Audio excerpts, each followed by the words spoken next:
need to check your fucking sys privilege. Welcome everyone to the first episode of Tumblrisms. Today we're going to be looking at headmates. Now, before we begin, because there might be a few Tumblerettes who are watching this video, I wanted to try to accommodate your sensitivities by including a trigger warning for you. Sadly, I'm not able to do so. Many of you who know me personally understand the tragedy in my life. My father was murdered with a handgun, and because of that, triggers trigger me, and I can't put a trigger warning in this. It's kind of a catch-22, if you will, which is ironic because he was murdered with a Colt 22. I feel so unburdened now that I've said that, and that the tragedy can be put to rest. Hopefully you'll be understanding and grant me a little leeway. I'm not going to be able to explicitly warn you about all the scary things that might be coming up in the video, but I'm sure you're adult enough to handle it. You just have to grit and bear it, which I know is ableist of me to say. Some people can't grit. They have no teeth, or tongues, or fucking heads. But I think you get what I'm saying. So what exactly is a headmate? I'm sure most of you are probably curious what it is. You probably haven't heard of the term before. And that's completely reasonable. I mean, most people don't encounter crazy on a daily basis, so you're not going to be familiar with what a headmate is. Luckily for us, livingplural.tumblr.com has an FAQ section where they cover all of this. Let's take a look. Let's see what we're getting into here. Now, there are a lot of other terms associated with headmates, multiple systems, multiplicity, plurality. But we're going to try to get to the core of it, and I think this first question really gets to the gist of what it is. Question, what is a multiple system? Answer, it's a group of people sharing the same body while still being individuals with their own personalities and interests. That's interesting. That might sound like something you've heard before. There's another term for it. I believe it's called schizophrenia. Or you might even throw in a little bit of multiple personality disorder or dissociative identity disorder. But that's not what we're talking about. This is different. A living plural is going to educate us. Again, this FAQ is so helpful. Let's look at this question. Are you schizophrenic, bipolar? Answer, some people are, but that doesn't necessarily have to do with being multiple. Oh, alright. So this is something outside of schizophrenia. Interesting. What about this? Do you have multiple personality disorder, dissociative identity disorder? Answer, there are people who have natural multiplicity, and then there are those who have MPD-DID, which is sometimes also called trauma-based multiplicity. So going off of what Living Plural is telling us, is that schizophrenia, multiple personality disorder or dissociative identity disorder, is a medical condition completely separate from multiple systems or headmates. And again, a headmate is simply a person occupying your body with you. Now that could be anything, and I do mean anything. That could be a 400-year-old otherkin from the swamps of Louisiana, could be a 22-year-old transsexual acrobat named Stéphane from France, or it could be a binary star located 300 light years from Earth. You could be a host to anything. Anything could be your headmate. Now, this Living Plural Tumblr is pretty great. I mean, it's got a lot of information for you to sink your teeth into, aside from the FAQ. Like this section, respect please. Oh, well, look at this, multiple etiquette. Here are the do's and don'ts when dealing with a multiple system. Alright, let's take a look at a few of their do's and don'ts to try to get an idea of what a plural system, a multiple system, or a headmate is like. How do I not offend them? Because God knows, I don't want to offend them. I want to be as sensitive to everyone as I can be. Please don't call us alters or personalities. Okay. Trauma is not always the reason we are plural. There's a chance it might be. So please be respectful about the subject until you know, and even after. We can be triggered like anyone else. Plurality and multiplicity is not always a disorder. Not all headmates are dangerous. Not all systems are unstable. We've been dealing with this for longer than you've known us. Respect that. We might have identities you are completely unfamiliar with, be it in regards to gender, race, species, or something else entirely. Please respect that we know what we are, whether you've heard of it before or not. All of us are people. Now wait a minute. I don't want to offend anybody here, but didn't you just say 3 spaces above you that your identities could be anything in regards to gender, race, species, or something else entirely? So technically, not all of you are people. I don't know. I'm getting confused. Hopefully your amazing Tumblr will help me through this, so I don't offend any of you. Now, just based on this, you might be thinking, this sounds completely fucking crazy. You would be right. But to really drive that point home, let's get to know the team. There's a team that runs this Tumblr, and I think we should meet them. A few of the individual, excuse me, I am being so insensitive. A few of the systems that run this Tumblr. We've got Plurs, Plurs, something like that. Plures. Throw it out there, figure it out yourself. We're a medium-sized natural origin system. Our most active frontrunners are Carrie, Hess, M, and Noel. We tend to discuss plurality with an emphasis on philosophical definitions of personhood and the complexities of plurality with materialistic, skeptical worldviews. We run a website about plurality, ex uno plurs. We've been in the plural community for over 4 years, and we were formerly known as the Fen Group before changing our system name to Plurs in 2011. How about the House of Asgard? A rather large group containing fictives, non-humans, a subsystem, and even a factive member. We are naturally conceived with a history of trauma. We are not diagnosed with DID, however we have symptoms. We like to consider a lot of our identity to be in the gray area.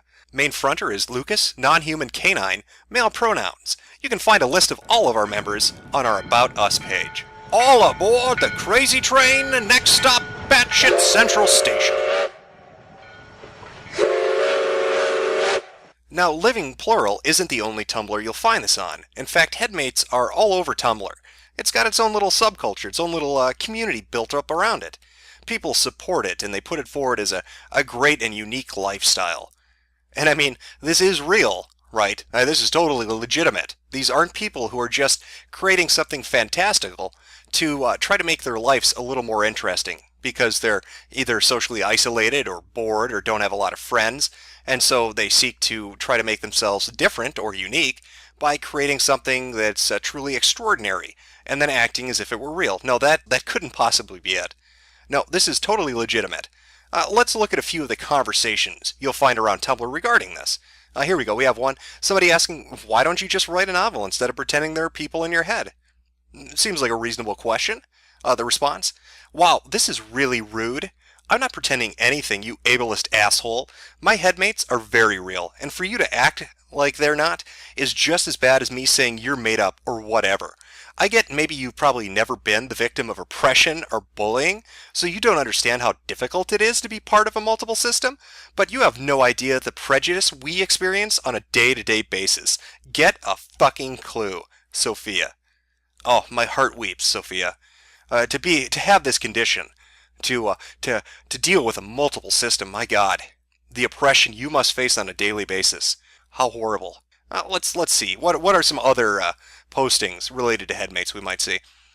We've had the 11th Doctor and a weeping angel in our headspace for ages, and they've managed to stay away from each other. But now we've got Loki too, and he keeps trying to get control of the angel, and the angel keeps trying to take control of him. It's really wrecking up the space. What should we do? The answer posted is, well, you could try to somehow separate the angel and Loki by force, locking them somewhere so they don't get near each other. Or you could try kicking one of them out, which isn't the best option, but if that's all you can do, it's a last resort. Followers, any advice? LC Angel. I didn't know these were physical things, tangible items that you could, interact with on a real basis. I mean, maybe they're dancing around the hypothalamus, who knows? Somewhere under the skull, hanging out by the ear canal. Having a frappuccino, getting ready to type on Tumblr. Now, let's look at another one. Since we share a body, is it possible for my headmates to feel my phantom shifts? I'm a non-human as well as a multiple, and they've been telling me they've been feeling my shifts when they've been fronting. I don't know exactly what I'm asking, but I feel like it's something that's not supposed to happen. The answer? It's not uncommon. If I'm close enough to the front when someone else is fronts, they often feet my tail. Lucas, House of Asgard. How utterly unique and special, Lucas. Oh, here's a really good one. I have Jesus as one of my headmates. This is really hard to explain to my religious friends, you don't fucking say, who claim it can't really be Jesus, and they know Jesus better than I do. Any advice? The answer they received? I don't know how religious you are, Anon, but here's my opinion. As both a Christian, I'm a Methodist, and a headmate, explain that this is God working in your life in the way that He thinks is best for you. That God speaks to you, and this is how He does it. He's God. He can speak to you how He chooses. And ask them how they could know Jesus better than you. Will Magneton. Yeah, that's great advice. I can't possibly see that backfiring. Oh, you hear the voice of God? Totally legitimate. I say run with it. Whatever He tells you to do, go and do it. I can't foresee anything bad happening from that advice. Great advice, Will. Now, I feel I'd be remiss if I didn't just show you what the reality of what these people are pretending at is really like. Oh, let's get down to brass tacks. Headmates and multiple systems and plurality is bullshit. It's complete bullshit. Now, schizophrenia and multiple personality disorder and dissociative identity disorder, those are legitimate. So when we have a community like this, it's really disgusting in two different ways. In the first, it's mocking a real thing. And it's doing it in a callous and apathetic way. These people are using it to get attention. They're taking something that's horrible and tragic and people suffer with on a daily basis, and they're treating it like it's a game. And that's just repulsive. There's really no other way to look at it. Can you think of something more disgusting than that? It's hard to fathom. I suppose I could create a fake charity for children with muscular dystrophy and just take the money and go spend it on hookers and coke. That's essentially what they're doing. They're trying to change the conversation. They create this fictionalized idea of what is really happening to certain people, and then they create an entirely new vocabulary and idea around it.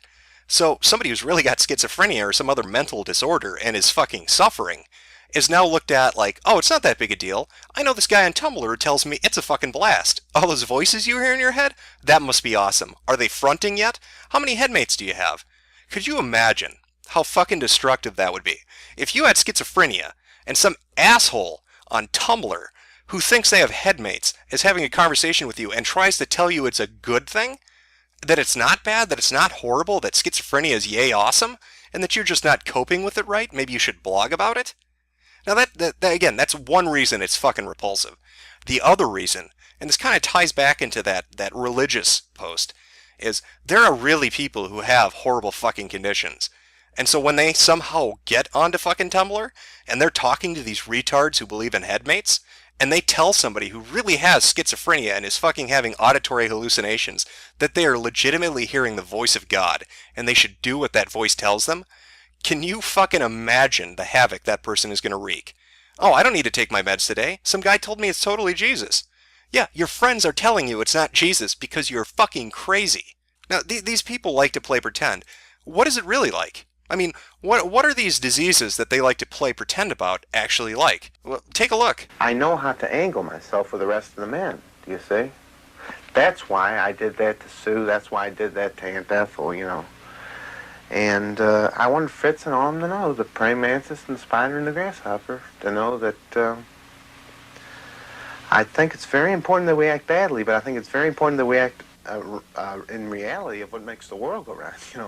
You're liable to go sliding off the curb into your death on a man that can't control himself. So really the endless wins, whether it's no or yes.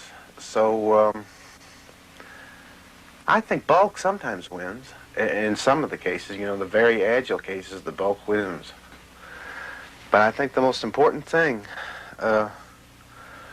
the devil can do is to self-sacrifice and coordinate the Kmart walk so pleasure can be evened out.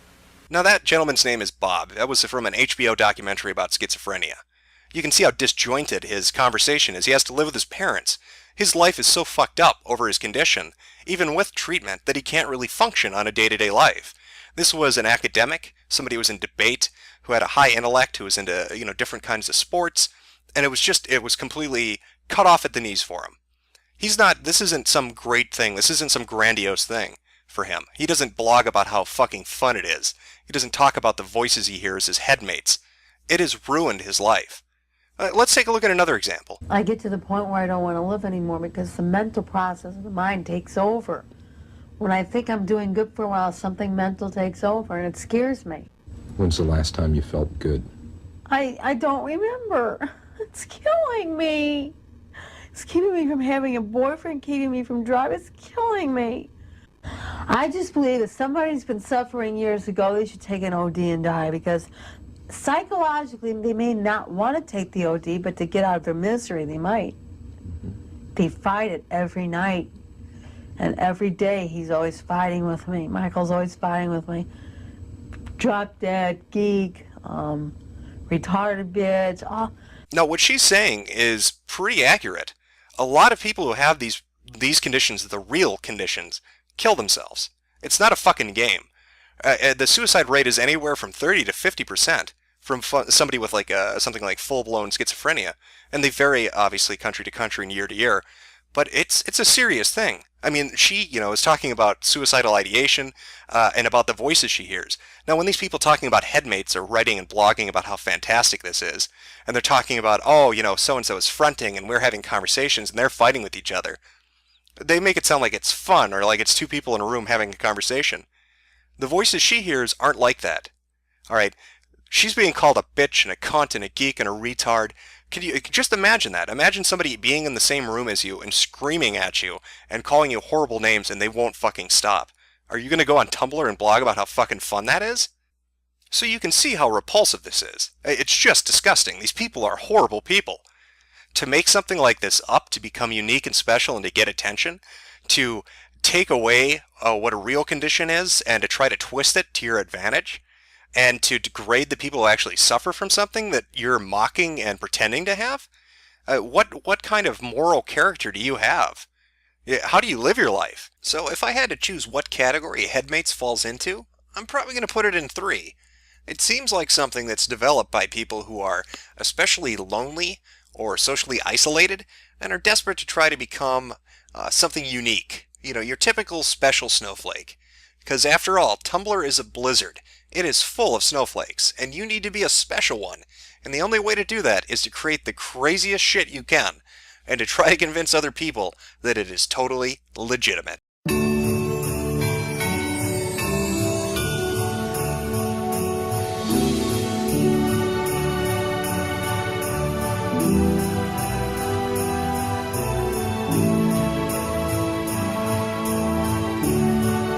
Checking your privilege every single day and thinking about racism the way that our young black men in our community have to think about it, you're not doing it right. Welcome one and all to this second episode of Tumblrisms. Today we've got quite the treat for you. We're going to be taking a look at the phenomenon known as thin privilege on Tumblr. Now, you may have heard other terms used in relation to this, maybe even interchangeably. Things like body positivity or fat acceptance. The thing to keep in mind, though, is we're specifically going to be looking at thin privilege. Now, there are vague definitions that separate all of these, and I wouldn't expect anybody to really know it. But what exactly are we looking at? What is thin privilege? Luckily for us, there's a very well-known Tumblr that deals with this. That's one of the main reasons why we're sticking to thin privilege. Chances are, if you've been on 4chan or Reddit or a host of other forums, you've seen different postings or screen caps or quotes from this specific Tumblr. It is the mecca when it comes to fat and crazy on Tumblr. Well, hell, it is the mecca when it comes to obese insanity on the internet, period. However, before we get into that, before we jump headfirst into that, let's back up a little bit and kind of look at the people we're talking about. Because we're going into a crazy world here of really, really overweight people who, for the most part, don't think there's anything wrong with that. In fact, that's what all those terms are: body positivity, fat acceptance, thin privilege. When you get down to brass tacks, what these people think, the idea that they have in their head, the philosophy they live their life by, is that, morbidly obese people aren't sick or unhealthy.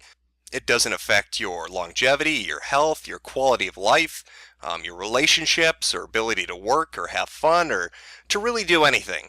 To them, the BMI, body mass index, is just voodoo that was dreamt up in the dungeons of some Nazi scientist with the whole point of oppressing fat people. And we're not really even talking about people who are rationalizing. All right, there's a distinction here. You may be overweight, you may be fat, hell, you could even be obese. And you may not really think it's that much of an issue. Right, specifically to you personally, you might not find it to be a big issue. However, to them, fatness in general is completely fine. You may look at yourself, you might be overweight like I said, and you might think, well shit, I'm a big guy, I'm a big girl, whatever. And whatever, I'm fine with it. But deep down in the pit of your stomach, as big as that fucking stomach might be, that you are a fat person, and that generally being a fat person has a lot of disadvantages. And there are reasons those disadvantages exist. You're wreaking havoc on your body to begin with. I mean, you don't need to be a fucking physically fit person or a doctor to understand that. I mean, at some base level, I think everybody pretty much has it in the back of their head that, you know what, probably not the best thing. This is the same with anything that's not done in moderation. Especially, you know, we're talking about fat people and overeating and that kind of thing. But anything without moderation is bad. Alcohol, cigarettes, it doesn't really matter. There are always negative consequences to the action. And most informed, normal, rational people understand those consequences. I mean, it's been put out there so much that there's no way you can really miss them. But to these people, those consequences are bullshit.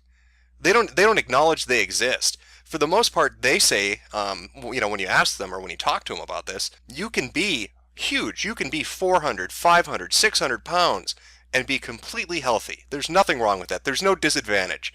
Diabetes and heart disease, lung problems, circulation issues, not related at all to it, right? Their livers and kidneys, all the organs are functioning fine. The bone structure can handle that weight. You know, cardiovascular health is 100%. There's nothing wrong with being overweight. And that's, in their minds, nothing wrong at all. What they eat, the kinds of foods, you know, saturated fats, doesn't matter.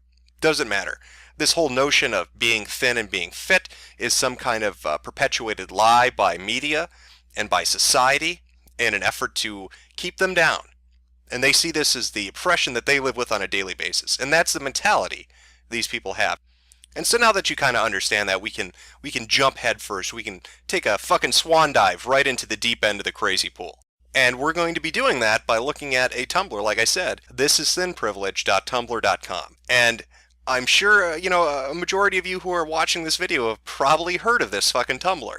It's pretty infamous. Now, you could look at something like this and say, holy shit, this has to be somebody trolling. This cannot fucking be real. And you could be right. At some level, this might be the most elaborate troll, you know, that's ever been put out there. But the thing to keep in mind as we move forward, even if this specific Tumblr were completely fictitious, even if the people running it were just trolling out of their ass, there are a lot of people that believe it. That's the scary fucking thing. I mean, that's the scary fucking thing about Tumblr in general. And you'll see that as this series goes on. That there are going to be a couple future episodes where we're going to look specifically at Tumblrs that created bullshit issues that were made by trolls just fucking around. And they actually were taken seriously and it became something. That's how fucking nuts Tumblr is. So without further ado, right, now that we've got a basic idea of what we're getting into, let's take a look at thisisthinprivilege.tumblr.com. Well, we are off to a good start. This is Thin Privilege has an FAQ section. As you know, I don't like to be uninformed, and an FAQ section is great. It helps me check that privilege to make sure I don't hurt any special snowflakes and make them melt. So let's pop in here and see what we have. Number 2 seems interesting. What is thin privilege? Now, this has a little errata. It's got a little warning up top. If you don't know what the social justice concept of privilege means more generally, then please read this first. Now, this links to a PDF document. It's a few pages long and generally explains what privilege is, at least how Tumblr uses it. The interesting thing is, I'm not familiar with this website, feminist.com. I'm curious what that could be about. Maybe it's a site about Legos, dedicated to building. I have no idea. I've never been there. Let's go take a look.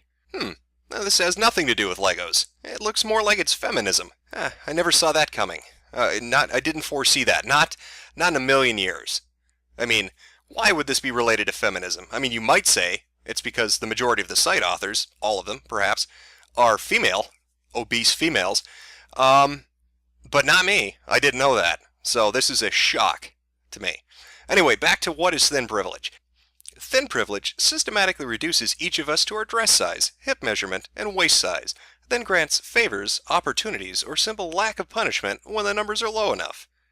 Thin privilege exists no matter how it's won, no matter whether the thin person wants privilege or not, no matter how much a fat person wishes they had access to those privileges as a result of their own good behavior, character, or health. So to sum up, if you're thin, you have privilege.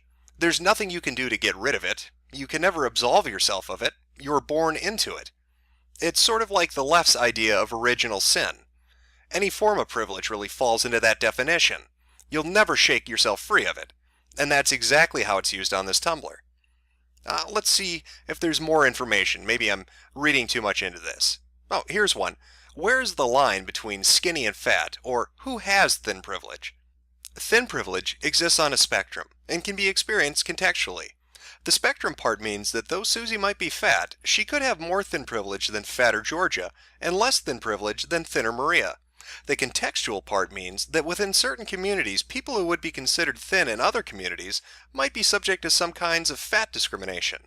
The way to think of it is that if you have access to something now that a fatter you wouldn't have access to, or if you're not subject to a form of discrimination a fatter you would be subject to, you probably have thin privilege. It's strange, but I'm left with a question.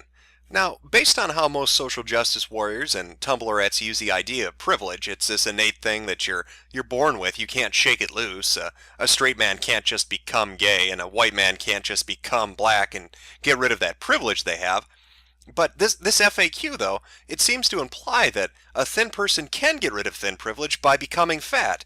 In this example, they're talking about Georgia and Maria and how they rate each other on this spectrum of fatness. So, couldn't you technically become morbidly obese and have the least amount of privilege?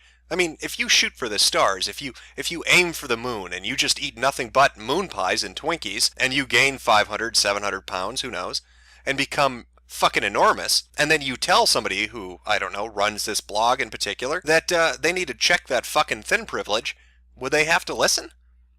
But really, when you're looking at this, if you can get rid of it, in the context of how these people use it, it's not really a privilege, is it? I don't know. That's probably the fat oppression speaking. All that mass media is making me say crazy things. Let's move on. Let's look at a few more of these questions, get a better idea what we're dealing with here. Oh, here's a good one. What about health? Let me make this completely clear from the outset that I do not believe health, however defined, is a reasonable measure to determine whether or not someone deserves respect, civil rights, and fair treatment. If you have a problem with how health markets appropriation your premiums or where your taxes go, then by all means, rage against the system. But do not think for a minute your assholish behavior towards people you imagine use more than their fair share is justified. In fact, I'll go further and state that in my opinion, the modern conception of health is bullshit. It's an ever-changing, largely arbitrary definition that seems to serve a single purpose: to blame modern ills on so-called unhealthy people, then define so-called unhealthy people as unpopular social deviants, like fat people, poor people, and the disabled. The philosophy of vaunting the modern notion of health to some kind of societal or moral imperative is called healthism. Perhaps there are those of you who ask, what about when someone's so fat it's medically unhealthy? Shouldn't you tell them to lose weight out of friendly or familial concern? Hell no. Why would your friends be a better witness to your experience than you are? If they are, then don't you have bigger presumed problems than your weight? Why would they know what's healthy for you better than you do? Again, if they do, don't you have bigger presumed problems than your weight? How in the world could you possibly avoid hearing, in our current cultural climate, that fat people should lose weight for their health? Treat people with respect. Don't infantilize or condescend to them. This is Adult Interaction 101 here. Further, it can't be said enough. The BMI, the General Classification System for Fat Health Oppression, is bullshit. Well, goddamn, I'm sensing a little hostility here. Oh, Miss Piggy appears angry. This seems like it was written by somebody who was a little angry, a little bit mad. But what really piques my interest is that third paragraph, specifically talking about familial concern or friendly concern about your health. How dare somebody tell you that they're concerned about that? How could they know better than you do your current situation? Now, for anybody who's ever been a part of an intervention or seen one on television like A&E's intervention series, this strikes me as junkie logic. I mean, let's rewrite it. Let's reword this. Let's pretend this wasn't on thisisthinprivilege.com, but heroinjunkie.com. You know, imagine this was a Tumblr written by a drug user. And just reword it. Take out all those instances of fat and, thin and replace it with drug use and sober. This could have been written by somebody who's strung out on heroin. I'm walking on sunshine.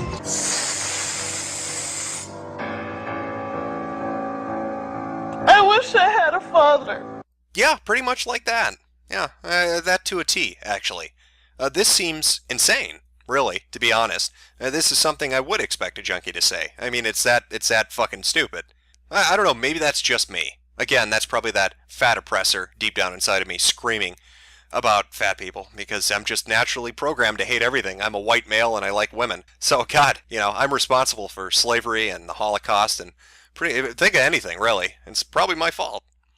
Let's move on a little bit more. Let's look at a little bit more of this wonderful Tumblr. Oh, here's one.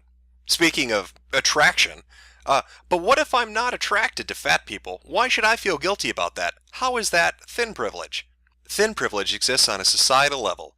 When people, mainly women, are being seen in aggregate as less worthwhile dating and marriage material than thin people, being rejected for daring to be fat is fat discrimination, and hence being seen as better dating material by virtue of being thin is thin privilege. Dating while fat generally puts you at a disadvantage in a fat-phobic culture, as if the likelihood of being a good partner has something to do with the amount of adipose tissue on one's body. Of course it doesn't. Not to mention that dating sites usually have you state up front in your profile whether you're fat or not, and there's an option for people to select if being fat is a deal breaker and a potential partner. And there's a whole meme about how fat people, usually women, pretend to be thinner on their profiles in order to ensnare poor fat-phobic hot dudes. You know, I'm glad this Tumblr is obviously not written by angry, obese white women who are very, very upset that they're not getting laid. I'm thrilled that this is written by not those people, because it so obviously is not written by them, right? This is crazy on a lot of levels, I'm going to be honest. Essentially what it's saying is, if you're not attracted to a fat person, you're terrible, and there's no reason you shouldn't be attracted to a fat person other than you're some kind of horrible fat-phobic individual. As a side note, I don't get the whole phobic thing. Homophobic, fat-phobic. I don't understand that. You're not afraid of them. I'm not afraid of fat people, I just don't want to fuck them. How is that discrimination? And they talk about being upfront on a dating site. Why wouldn't you be upfront on a dating site?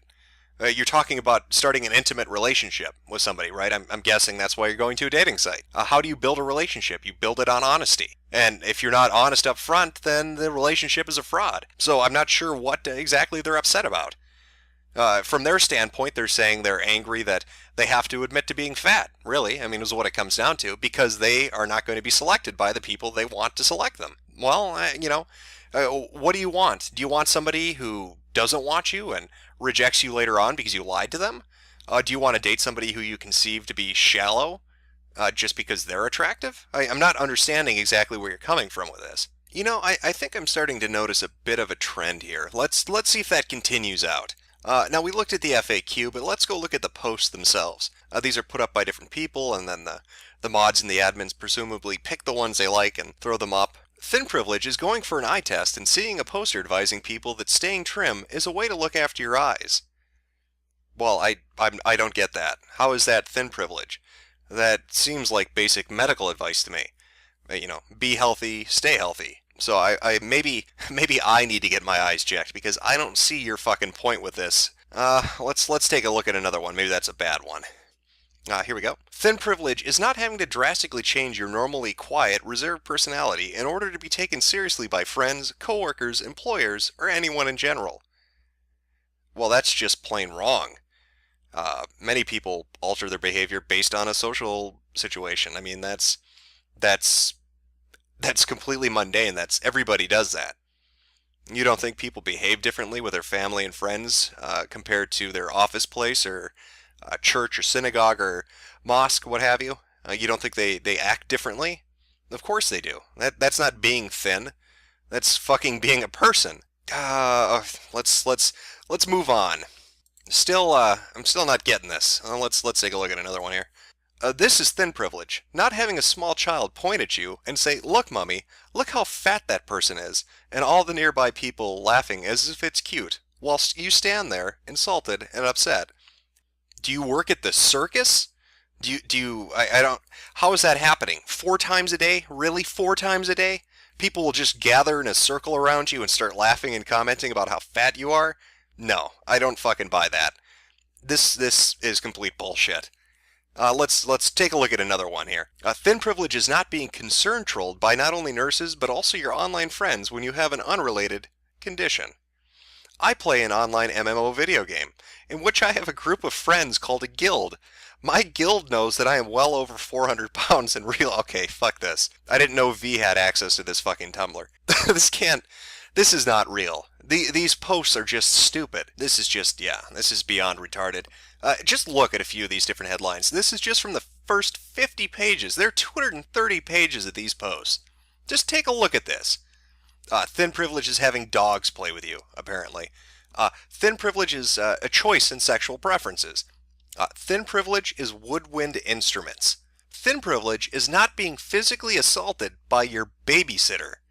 What in the fuck are you talking about? Apparently thin children don't get molested or assaulted. That's part of their privilege. Thin privilege is being able to laugh at jokes about fat people. No, that's called having a fucking sense of humor. These people are beyond delusional. They're just upset. A lot of these posts have to do with eating and feeling bad about it, or not being sexually attractive, or just being pissed off that they're overweight to begin with. But what makes it really crazy, like I said, it's not a rationalization. What makes it really crazy is they're happy to be fat. They think it's great, that there are no negative side effects to it, that everybody who tells them that are assholes and trolls, that being fat will not make you sick or die young. What can you say to something like that? Well, I guess maybe I have one final thing to say. That picture I used in the beginning, yeah, that one. That particular picture happens to come from an article back from 2009 in The Guardian. The whole article in itself was simply her talking about her concern for her brother's health and how he was overweight and the impact that would have on him, and she was scared she was going to lose him young in his life. It was, it's a touching article. The sad part is, 2 hours after she posted it, he died of exactly the things that she was afraid of. Just some food for thought, and God knows you love your food.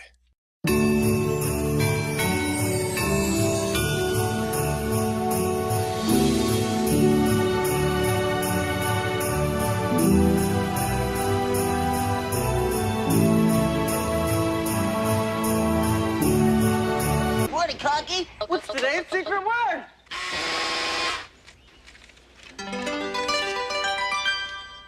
Today's secret word. Let me show you how many kids die because of that word on a daily. Let me show you how many gallons of blood pour from kids' wrists because of that word. Let me show you how many families are broken because of that word. So say the word one more damn time and use it in a song and insist it means nothing, and I just am offended by it. Say faggot.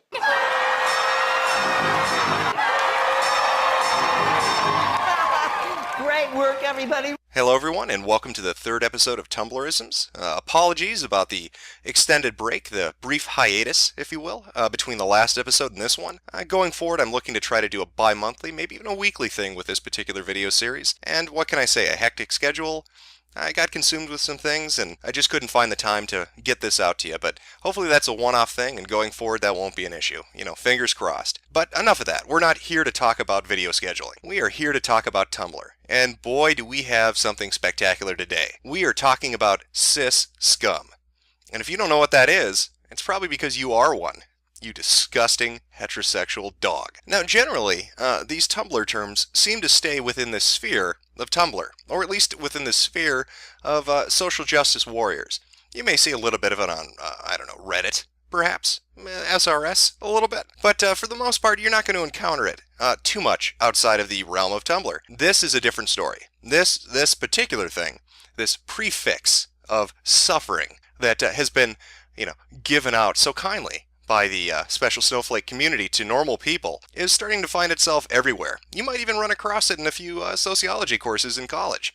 You never know. You never know. Luckily, we have a Tumblr, as usual, to guide us through this journey of exploration and learning, and it's called dearcispeople.tumblr.com. I say let's jump in. Let's take a look at this and find out how to be more sensitive and better people. Well, it looks like our luck is holding up, as with the previous two Tumblrs we visited, this one happens to have an About section, where it sort of lays the groundwork for everybody who's visiting to kind of understand exactly how this community works. So let's take a look at that. Dear Cis People is a place for trans people to send an anonymous message to the cis population as a whole. It is meant to be a means of opening a communication line from people who are often silenced, either inadvertently or otherwise. Submit whatever you want, but while honest anger will come through, a small amount of discretion for certain things has been given to the admin. Control has been handed over to Amy, a trans woman / former EMT / LGBT activist. All messages are anonymous. Because everyone needs a safe place to vent. Mecca Smith. Well, Allah Akbar, Mecca. I think you've said it for everybody. Everybody does need a safe place to vent, and it looks like this is a community for trans people to vent about cis people. Now, if you're confused, what is a cis person? I think you'll start to get an idea of it as we go through these postings. Now, if you watch the other two Tumblrism videos, you know that I like to get a feel for the people running this. Before we get into the Tumblr, before we see the community itself, let's see who set it up. Right? We read the About section, and it's got some ground rules. There are other things there too, like, don't make death threats or post people's personal information. Very blasé, very basic things that you would expect to find on any community on the internet, really. But let's see who these co-admins are, because it says co-admin Tumblr 1 and co-admin Tumblr 2. So let's take a look at co-admin number 1, Stolen Blue Box, and we've got an About Me section right there. That's great. I'm kind of complicated. I'm an EMT, an LGBT activist, a digital designer, an audio engineer by training, a photographer, a videographer by passion, a hard femme transgender lesbian living out 24/7 and dealing with the world, friends, family, and being born with the wrong body. I'm also married to my wonderful wife. She is awesome. Also, my mammalian complex is the size of the Hulk. Imagine a Hulk shaped like a kitty, and that's my mammalian complex. So there are plenty of things like kitties and puppies and babies and wibbles. Let me be clear. Everyone can be called out at any point. Trans, cis, straight, gay, bi-pan, white, POC, able, disabled, neurotypical, feminist, people who are people, and the golden rule is people suck on occasion. Alright, so that's admin number 1. A very interesting individual, I'm sure you'd agree. Well, let's take a look at admin number 2. Let's find out a little bit about this person, the not-so-cliche world of W. About me. So, who am I? Whit/Whitney, white, 19, MAAB, trans female, gender fluid, 5'10", 155 pounds, BDSM enthusiast, subslave, born in Wisconsin, going to school in Minnesota, majoring in American politics, minoring in women's and gender studies and war, peace, and terrorism, feminist, trying to become more sex positive and body positive, autistic, PC console gamer, polyamorous, sex worker, a lover of tattoos and piercings, don't drink, smoke, do drugs of any sort, atheist, able-bodied passing, a lover of politics, pro-choice, pansexual, demisexual, cats, aspirations to be a career trans right activist, politician, or a porn star. Well, just lovely. Just an autistic, atheist, feminist, transsexual. Okay. I think we all know, after reading these two bios, exactly what we're getting into. I think we should all have a very, very clear idea of what Dear Cis People is going to be like. Well, now that we know who both the admins are and we've seen the About section, let's jump in. Let's find out what these trans people are like and what's so terrible about these horrible, horrible cis people. Now, I've taken the liberty of grabbing a cross-section of different postings on this particular Tumblr. There are many pages, 70-plus pages, so I grabbed a little bit of each and tried to arrange them so you get a flavor, an idea of what this community's like and what is exactly wrong with those fucking cis pigs. So let's take a look. Dear Cis People, insisting you use my preferred name/pronouns doesn't make me a bad person. Dear Cis People, stop justifying yourself using the wrong pronouns. Dear Cis People, it's not okay for you to call me by the wrong pronouns, even if you're quoting someone else. Dear Cis People, pronouns are hard to adjust to. I get it. But at least make an effort and don't refer to me by my non-preferred pronouns when I'm not around. Just think, you may hate someone, but you still give them the respect of correctly gendering them. I'd like that same respect. Oh my God. I don't know how I could deal with this. These poor people. Having others use their non-preferred pronouns, my God, I don't know how I'd react to that. I'd probably, hide under my bed, board up the house, and pray that it just stops. Now, you may be saying to yourself, I don't know what the hell a preferred pronoun is. Well, you're in luck. I happen to have a list of preferred pronouns that's going to help ease you out of your bigotry and cis-hatred and lead you into the promised land of equality and rainbows. Now, you're going to recognize a few of these, him and her, she and he, they and them. I mean, these are familiar ones we've all grown up with and we've used for a long time. But that's not where it ends. Now, you need to learn the new pronouns. Get ready. First up, we've got Z and here. That's Z-E and H-I-R.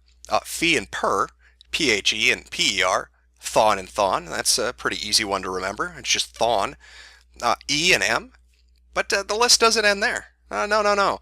If you look on the side there, more gender-neutral pronouns. Well, let's see what we've got. Z, ni, one, ze, se, ve, te, e, yoko, re, ne, hu, te, ve. Now, if you're thinking to yourself, my God, it sounds like he's speaking Klingon, you probably watch too much Star Trek. But it's close. It's close. Now, this could be confusing. I mean, there are so many pronouns there. How do you do it? I mean, these people are talking about, you should always ask. And I know that from now on, that's what I'm going to do. When I go into a job interview, I'm not going to say hello. I'm going to say, excuse me, before we start this, allow me to ask you, what are your preferred pronouns? If I'm in church, forget communion. I need to ask the priest, excuse me, what are your preferred pronouns? And of course, if somebody's being murdered down the street and screaming for help, I'm going to call that operator. But first, before I tell them where the crime is actually taking place, I'm going to be sure to address them by their preferred pronouns, and I'm going to ask them. Now you may be thinking to yourself, oh my God, I'm a horrible piece of cis scum, but I'd like a preferred pronoun. They sound kind of cool. How could I get one, even though I'm normal? So I technically probably shouldn't have one. Well, here you go. It's your own little chart. You can use it. Just take one from the first column and one from the second column, put them together, and boom. You're no longer just a cis piece of shit. You're something special now. Maybe you're going to be a cisgender, bi-fictive, pan-religious, pony spiritualist. It's up to you. How about a necrosexual, trans-ethnic, heterospecies, cisgender? Okay. Maybe a polyphilic, A-abled, femi-romantic, paraspecies, non-religious, heterokin. Just remember, when you meet somebody, be sure to tell them those are your preferred pronouns, and make sure to check their privilege every time they forget that you are a other sexual, demi-ethnic, trans-fictive, able-bodied pan pony. It's not your fault. They're oppressing you. It's their fault. Dear cis people, one does not choose one's gender. One does choose one's gender's presentation. Dear cis people, I do not go on about gender. You go on about gender. I correct you when you misgender me, sure. And then we have a conversation where you argue grammar and or convenience, and I have to explain dysphoria for the 100th time. And then on the off occasion, when I have an opinion about gender, what with fast becoming an expert on it, you tell me I'm going on about it. Piss off. Dear cis people, please stop describing yourself as having accepted your assigned gender. You just happen by chance to match it, and saying you accept it implies that trans people are all just being fussy. And stop putting cis in those contemptuous commas, i.e. cis. It's rude. It implies you'd rather say normal, and you're not normal. There is no normal, and to imply that there is the single most bothering thing. Well, I'll be. That's a very good point. There is no normal. There is no statistical thing that exists that constitutes what being a norm is. That's a term that doesn't actually exist. If you asked a statistician or a psychologist or a sociologist and said, what is a norm? They would not be able to answer it because that's something that exists off in crazy land. Clearly, this person is an expert on it. There is no normal. I mean, heterosexuality, that's just, I don't know, that's what, 3% of the population? That's not normal. No, clearly, being transsexual is more normal, or equally as normal. Even though statistically, transsexuals are what you would call an outlier from any population you might study. No, I'm sorry, I'm using those magical crazy words again that academics might. Boy, they sure like to talk about gender though, don't they? Misgendering, gender me this, my gender, your gender, our gender, everybody's gender. Now maybe you're one of those old-fashioned people that still uses the term sex. Yeah, male and female, right? One can produce eggs, one can produce spermatozoa. But you would be behind the times. No, we're using gender now. All right, it doesn't matter what you're born with or assigned with, okay? That's just society keeping you down. No. We want to talk about gender. And who better to, talk about gender with than the person responsible for the new current definition of it, John Money, a renowned psychologist and sexologist who was the person who pushed it to the forefront in America and in psychology. In fact, John Money is the origin point of all the shit these people spew. So what's John Money like? He must be a great individual, a very learned man who's very tolerant and accepting and academically sound, right? I mean, that has to be the individual that's decided to create this division between sex and gender and spin it off into these wonderful things all these tumblers like to talk about. Well, if you were to, I don't know, take a moment to look him up on Wikipedia, you might find a strange little link going to somebody called David ReVhan. I don't know who that is. It must not be somebody important. Maybe that's somebody John Money helped, right? I mean, he's somehow connected to John Money. I don't know. Let's just take a look. What the hell? David ReVhan, 1965 to 2004. Oh, he's dead. Oh, well, let's get whatever. Was a Canadian man, born as a healthy male, but was sexually reassigned and raised as female after his penis was accidentally destroyed during circumcision. That's a bit rough. Psychologist John Money, oh, here's the connection, oversaw the case and reported the reassignment as successful, and as evidenced that gender identity is primarily learned. That's interesting. So he used this as a foundational piece for his ideology, his philosophy. I guess this must have turned out well for David. I mean, here's John Money, the person responsible for putting this idea out there, and here's a case where a boy is disfigured, but John's like, hey, it's okay, we'll just cut the rest of it off and give you some hormone pills, call you Susie, and you'll be fine. Oh, wait a second, though. What does this say? Academic sexologist Milton Diamond later reported that ReVhan failed to identify as a female since the ages of 9 to 11, and then began living as a male at age 15. Severe depression, committed suicide, financially unstable, troubled marriage. Sounds like everything worked out well for him. Oh, except for that whole suicide thing. But you can't blame that on Dr. Money. He probably handled this with the utmost care. Oh, what is this? Dr. Money forced the twins to rehearse sexual acts involving thrusting movements, with David playing the bottom role. David ReVhan painfully recalled that as a child he had to get down on all fours with his brother Brian ReVhan up behind his butt, with his crotch pressed against his buttocks. Dr. Money forced David in another sexual position to have his legs spread with Brian on top.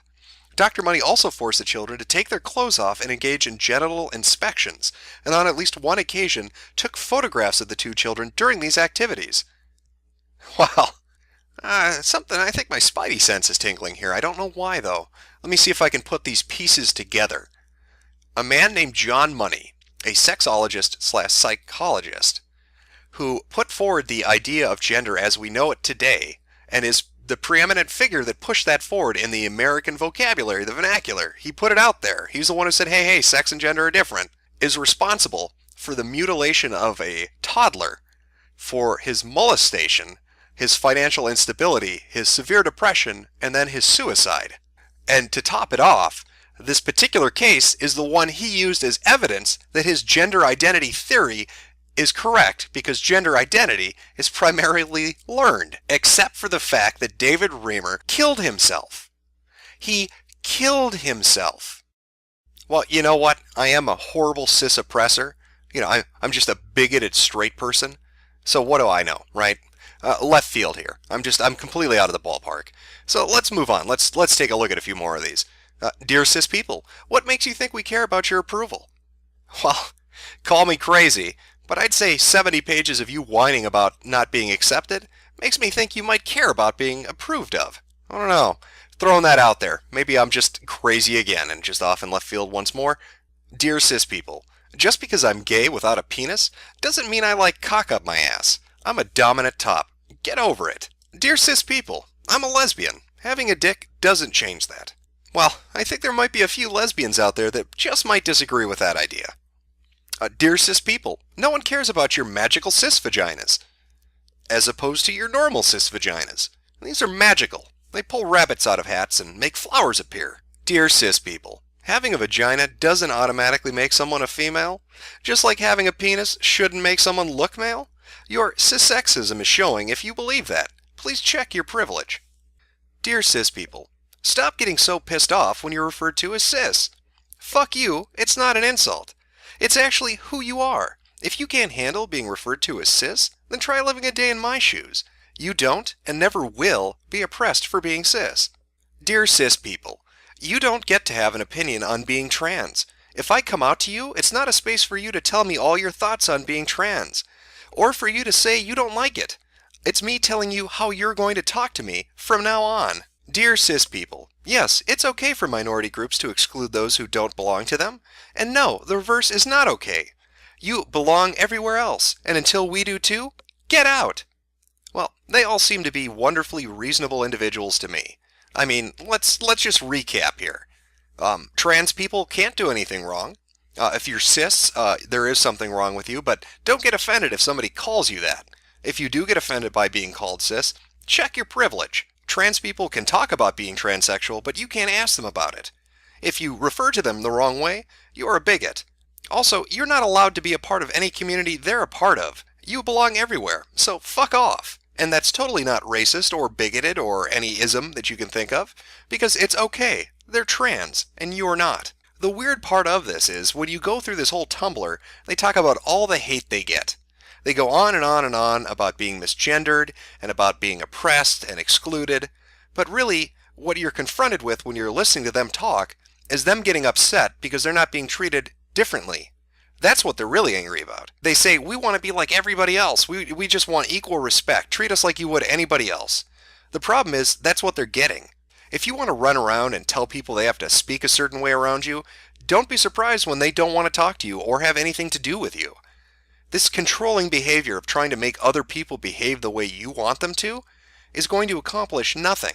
I mean, really, at the end of the day, I think pretty much anybody can agree, nobody likes an attention whore.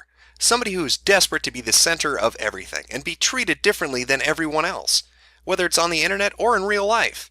And that is exactly what this Tumblr is about. They want to be treated specially and different. They don't want equality. Equality would mean being called a dumb motherfucker and having to walk it off like anybody else would. No, they want to have the ability, when they're called a dumb motherfucker, to have the whole of society turn around and say, oh my God, that's terrible. That poor oppressed person. We need to do something for that specific individual because they wanted to cut their penis off and call themselves something different. Get over yourself.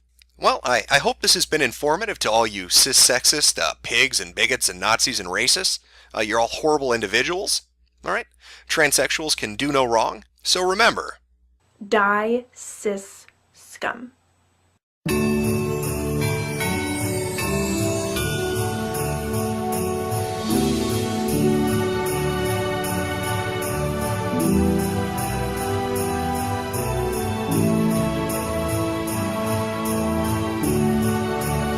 What do you mean we're lucky to be white?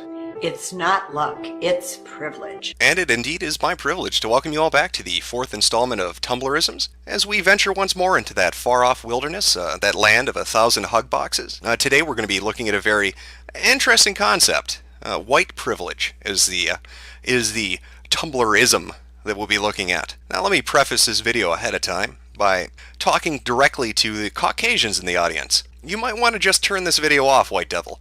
I don't think you can handle the truth that's coming your way. Now, myself as a white man, to prepare for this sacrosanct minority sanctuary that we'll be taking a look at, I needed to purify myself and get rid of the inherent evilness of my whiteness. So I stood in front of a mirror and flogged myself while repeating the mantra that I am of course responsible for all the poverty in the world and all the illness and war. Every rape is of course my fault. Any persecution which happens, regardless of who it's between, is of course my fault because I am white. And being white is not only horrible, but it's a privilege. So we're going to learn more about that. Let's jump in, okay? Let's take a look at white privilege. And it seems that serendipity once again is smiling down upon us as we've found the perfect Tumblr for this. Now, it is one among many. Many Tumblrs talk about white privilege, but this one, it suits our needs pretty well. And that, of course, is thisiswhiteprivilege.tumblr.com. And just looking at this main page, you see that it is a host to many things I like in a Tumblr. I love when they have an FAQ section because, God knows, I want to know how to check that privilege. And an FAQ section is a good place to start. It also introduces us to the mods and admins of the site.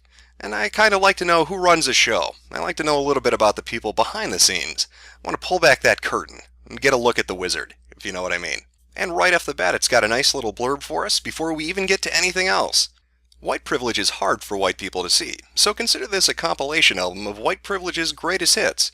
Submit your example. All flavors of people welcome, but we don't serve vanilla at this yogurt shop. Modded by A Naked Sushi, Several Chains, and admin by Dion the Socialist. This website proudly sits at the black kids table. Well, I have good feelings about this. There is no better way to learn about white privilege than from a socialist and a weeaboo. Now sadly, as you can see, several chains and a Naked Sushi don't really have a lot of information on their Tumblr. Neither really have a biographical area to look at. They don't really talk about themselves. There are a few postings here or there on several chains. There are, a few reblogs, and a Naked Sushi or a Chauvinist Sushi, when you get to the actual Tumblr itself, has a few links to articles, but again, it's pretty sparse. There's not a lot of background details. Now, Dion the Socialist, on the other hand, does seem to have a little bit more information on his. But it's a very tiny blurb. You can see it in the upper right-hand corner there. I am the best blogger on the internet. My #NaNoWriMo project is called Asleep at the Controls, and it is a defense of our generation and a love letter to technology that shapes it. Read excerpts from it under my #NaNoWriMo tag. And then, as you can see, he uses his Tumblr. Obviously, he reblogs a few things and posts from Facebook and his Twitter account, making sure to, of course, blur out his name. But again, there's not a lot of stuff here. This is kind of disappointing. Usually, I'm accustomed to kind of finding out who runs this, but these three people don't really share a lot. Now, the interesting thing is this links, or it says it's associated with, the Black Kids table, which was a website. Now, when I went to take a look for the website itself, there was nothing there. So I'm not sure if that means that the website is now closed, or if they, lapsed on payments for it and so it got taken back, but it really is just talking about selling domains. And I don't think that's probably what it originally was for. Luckily, you can find a little bit of the history on it on their Facebook page. That's still up, and it does link to a few of the older stories that I think were hosted on the website itself, but again, there's not a ton of stuff. It seems to be kind of abandoned, or not used as much anymore, I guess. So sadly, we don't really have a feeling for who's running it, but you know what, that's okay. We can go look at the FAQs, because that's going to help us. Let's get a feeling for what this Tumblr's about. What exactly is the point of this blog? To compile 1 bajillion examples of white privilege. You're making racism worse by acknowledging race, We're all a part of the human race.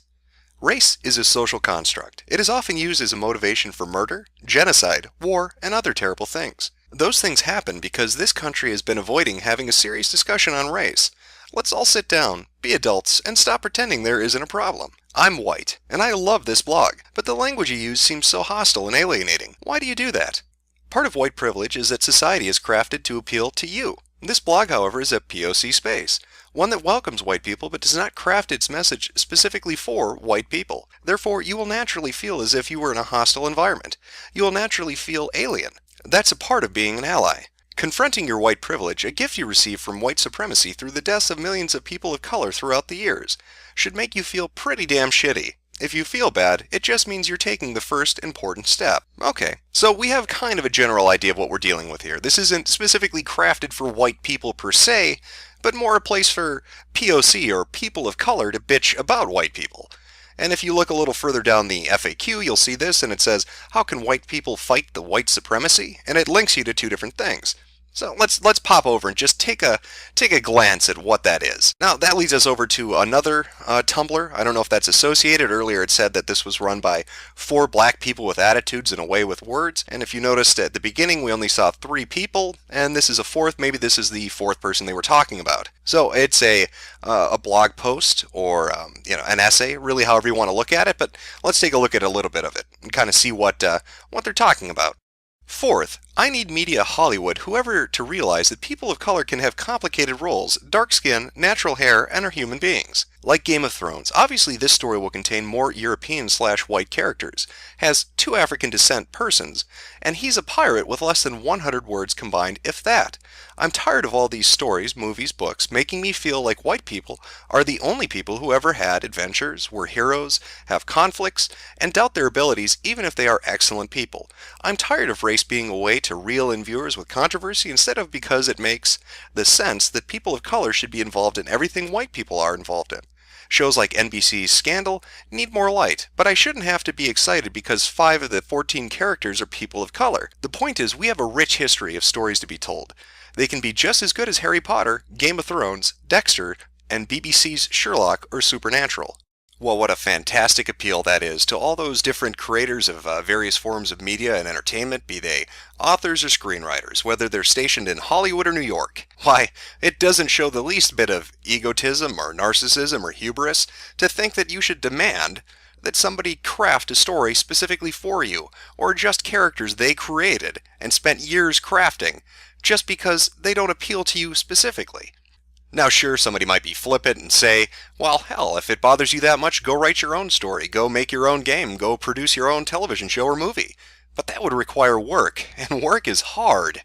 No, it's much easier to bitch at authors and bitch at creators and tell them, I want you to make it my way, or I'm going to stomp my feet and shake my fist in the air. Kind of like this particular person. To J.K. Rowling, from Cho-Che, when you put me in your books, millions of Asian girls across America rejoiced. Finally, a potential Halloween costume that wasn't a geisha or Mulan. I mean, what's not to love about me? I'm everybody's favorite character. I totally get to fight tons of Death Eaters and have a great sense of humor and am full of complex emotions. Oh wait, that's the version of Harry Potter where I'm not fucking worthless. Yes, that is exactly as dumb as it sounds. And the funny thing is, Rachel and her Def Jam poetry will be forgotten in 20 years, whereas J.K. Rowling won't be. Fifth, white people realizing money is a part of privilege in a very real way. Let's see white people refuse their inheritance and give it to the Dream Organization or Black Youth, or other self-development organizations run by people of color. Find the families of your ancestors and pay reparations to children of laborers. Rebuild places like Newark, New Jersey, where race riots are still historically visible, in broken down / fire-damaged buildings, and not gentrify them like white people are doing now. Go to schools where white people aren't the overwhelming majority in both the classrooms and faculty rooms, and see how different your education turns out. Well, hey now, see, we're learning things. I did not know that the best way to get rid of privilege was by giving black people money. Why, if I knew that, I'd just empty my bank account, and then I'd be guilt-free. It's kind of like confession in church. If you want to get rid of those sins, you got to see the priest. If you want to get rid of that white privilege, go give Jamal $25. Why, I don't see anything nefarious about that at all. Not a thing. Well, I think we have a good idea of what's waiting for us now that we've looked at the FAQ and met the people running the site and read a little bit about their philosophy. Now, just before we get started, I just want to say this is a really large Tumblr, and it has a ton of posts. I believe 240, 250 pages of them. It's one of the biggest I've seen yet. So for the sake of brevity and my own sanity, the cross-section we're going to be dealing with is about the first 20 or so pages. But believe me, there's a treasure trove of postings to read on this fucking Tumblr. And here's our first posting. It looks like an image macro. White people nutritional facts. Appropriation, 250 grams. Privilege, 250 grams. This doesn't sound very nutritional. Not sure a citizen would want to eat this. Belief in post-racial society. Superiority complex, that's 300 grams. That's pretty large. Culture, 0 grams. That's interesting. Entitlement, gentrification, genocide. Can't forget the genocide. It's part of a balanced meal. Need to use the N-word. N-word, I'm not sure what they're talking about. Maybe it's astronomy related? Neptune? I'm drawing a blank. I'm going to have to come back to that, I think. And we've got another image macro. What would Grandma think? And there's a little post-it note. Something racist, probably, huh? And then posted underneath, my school is talking about internet safety or something. Well, we all know old white people are just horrible racist bastards. I don't think there's a good one out there. It reminds me of this guy, John Woolman. He wrote this little diary, this little journal. It's pretty terrible. I think he kicked puppies and raped nuns, too. White people are oh my god. You know what? I just thought what the N-word might be. I just thought. It reminded me of that Garth Brooks song. Motherfucker. What's up, nigga? Gangsta rap, nigga. Nigga. Nigga. I'm 100% nigga. Nigga. I'm 200% nigga. Nigga. Why do police hate niggas? Nigga. They hate us cause our dicks is bigger. Anonymous asked, racism is racism. Hating people for being white actually does happen, and it doesn't make anything better. In that same way, heterophobia exists too, and I can say I'm actually pretty ashamed that I used to think like that. People are people and should be judged on their actions, wouldn't you agree? The response? Please get back to me about that reverse racism and heterophobia when people start being murdered because they are white cis shits. So I mean, social justice Wario is pretty great. We have another one in a similar vein. List of white people who've been killed based on stereotypes. And as you can see, that's the list. The punchline, as it were. There's no list at all because white people aren't murdered for being white. It just doesn't happen. Again, we have a sort of similar one. So few words asked. We don't talk about Irish people on here because that would mean admitting that white is not a gateway to a perfect life, and I mean that would dismantle our entire victim complex. Like, this is why people don't take this blog seriously. But I know how this works. You don't actually want to show me anything or change anything. You just want to play the victim, so that works great for you. Educate yourself. Oh my god, stop oppressing me by asking me to put facts into my beliefs. I mean, come on. Slow clap. When did we say white people have a perfect life? Like, a bunch of you come in here, you get scared, you feel attacked, and I understand that. But you guys never try to understand what I'm saying. CS. Colworth asked, what about white countries that never had colonies? I'm not Googling this shit just because you're lazy and don't have an answer to anything that challenges you. Response? And you're lazy for not looking it up. Damn son, I ain't your teacher, nor your mom. I'm a fucking stranger who don't owe you shit. White people are really upset today. Whoa, a stranger on the internet won't do what I want them to do. I'm going to insult them and think they're so juvenile that they'll have to do what I want. Brilliant. CS. Below that, there was another one similar again. Asylvania asked, did Irishmen in England in the 1970s have white privilege? Response, we don't talk about Irish people here. CS. Official Dick Cheney asked, for someone so opposed to racism, you sure are a fucking racist. Q, you're white, so you don't know anything about racism. Let's see. White privilege is hard for white people to see. How about black crime is hard for black people to see? Oh, got a better one. The enormous amount the country spends on welfare is hard for black people to see.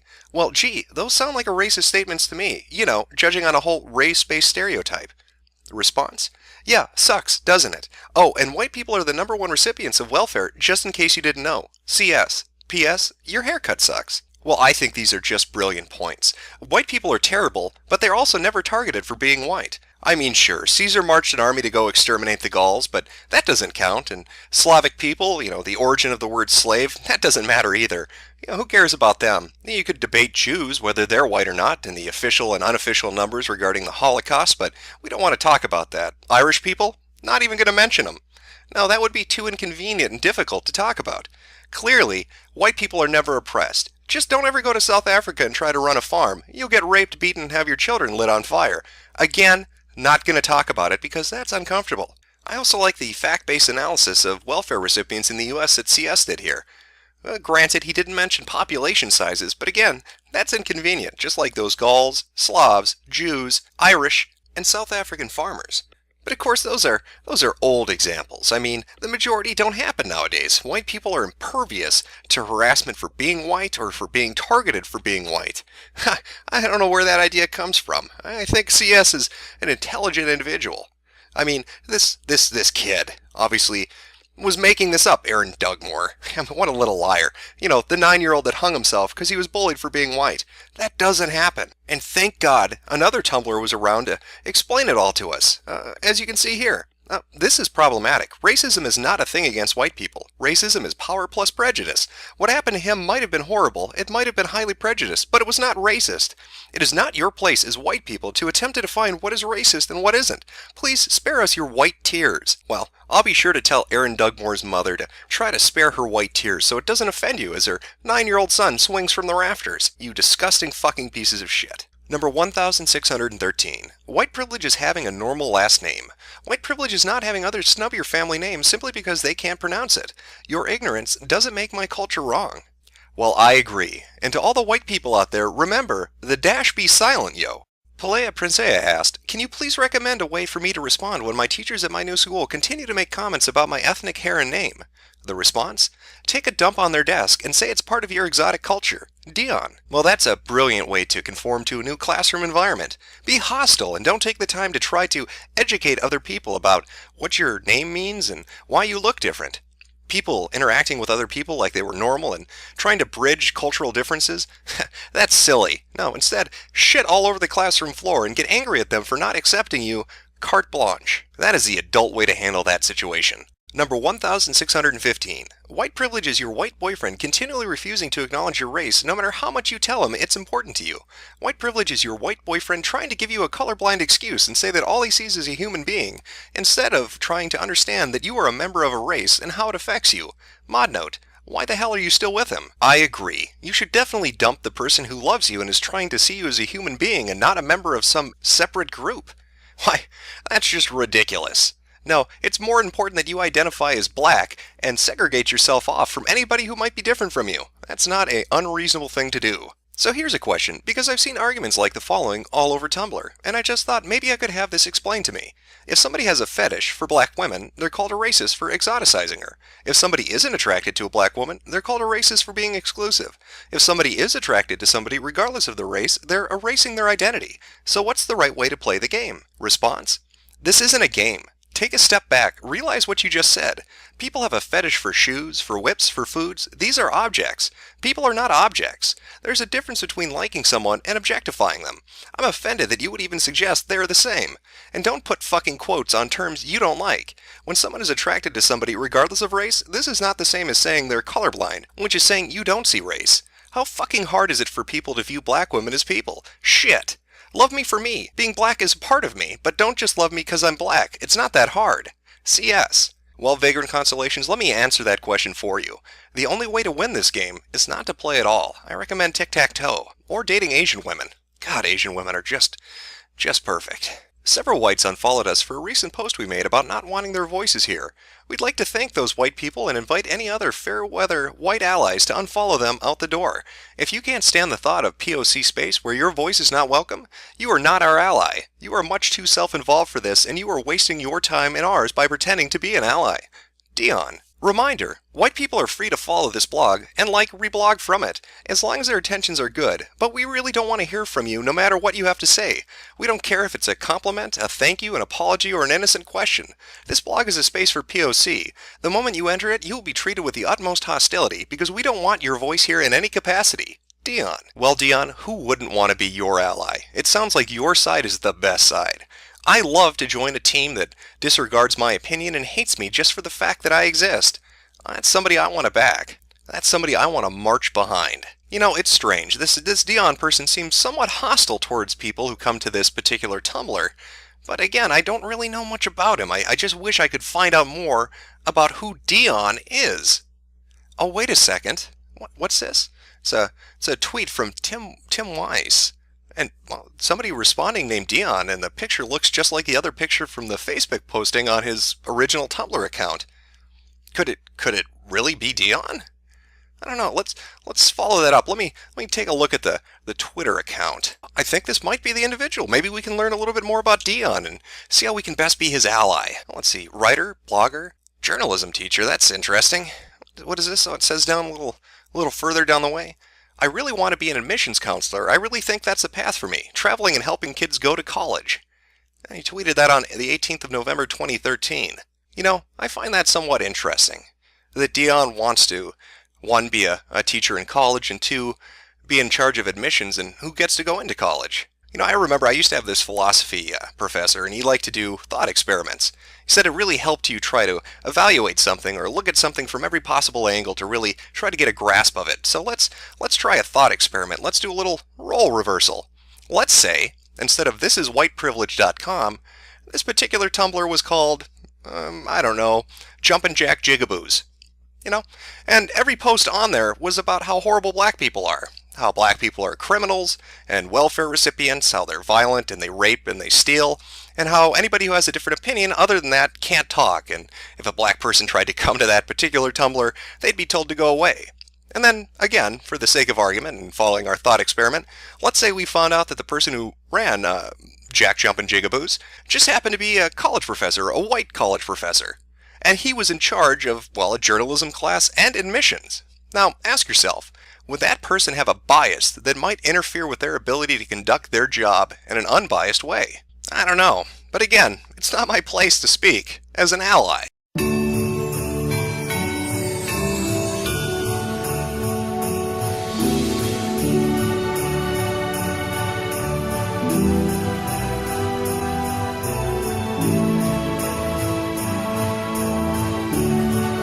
It's not acceptable to call me a nigger. To call me a chink. To call me a fag. To call me a kike. And it's not acceptable to call me a retard or call yourself or your friends retarded. Welcome one and all to the 5th episode of Tumblrisms. Today we're going to be taking a look at ableism. And if you don't know what ableism is, it's probably because you hate the retarded. Though I probably shouldn't have said hate the retarded, because then that makes me a terrible person too. Look at the influence you're having on me. Oh God. I need to associate with better people. That's what Tumblr's for. It's going to educate us. Because we're shitlords, and we need to be taught a lesson. And there's no better place to be taught a lesson than in the hallowed halls of Tumblr. Now, the format for this particular episode is going to be a little different. Before, in the previous 4, we had one specific Tumblr we went to that was able to kind of guide us along and teach us what we were learning about that day. For this one, there's all sorts of craziness everywhere. So we're going to be looking at a bunch of Tumblrs. And when I say a bunch of Tumblrs, oh, you're going to love where this goes. Believe me.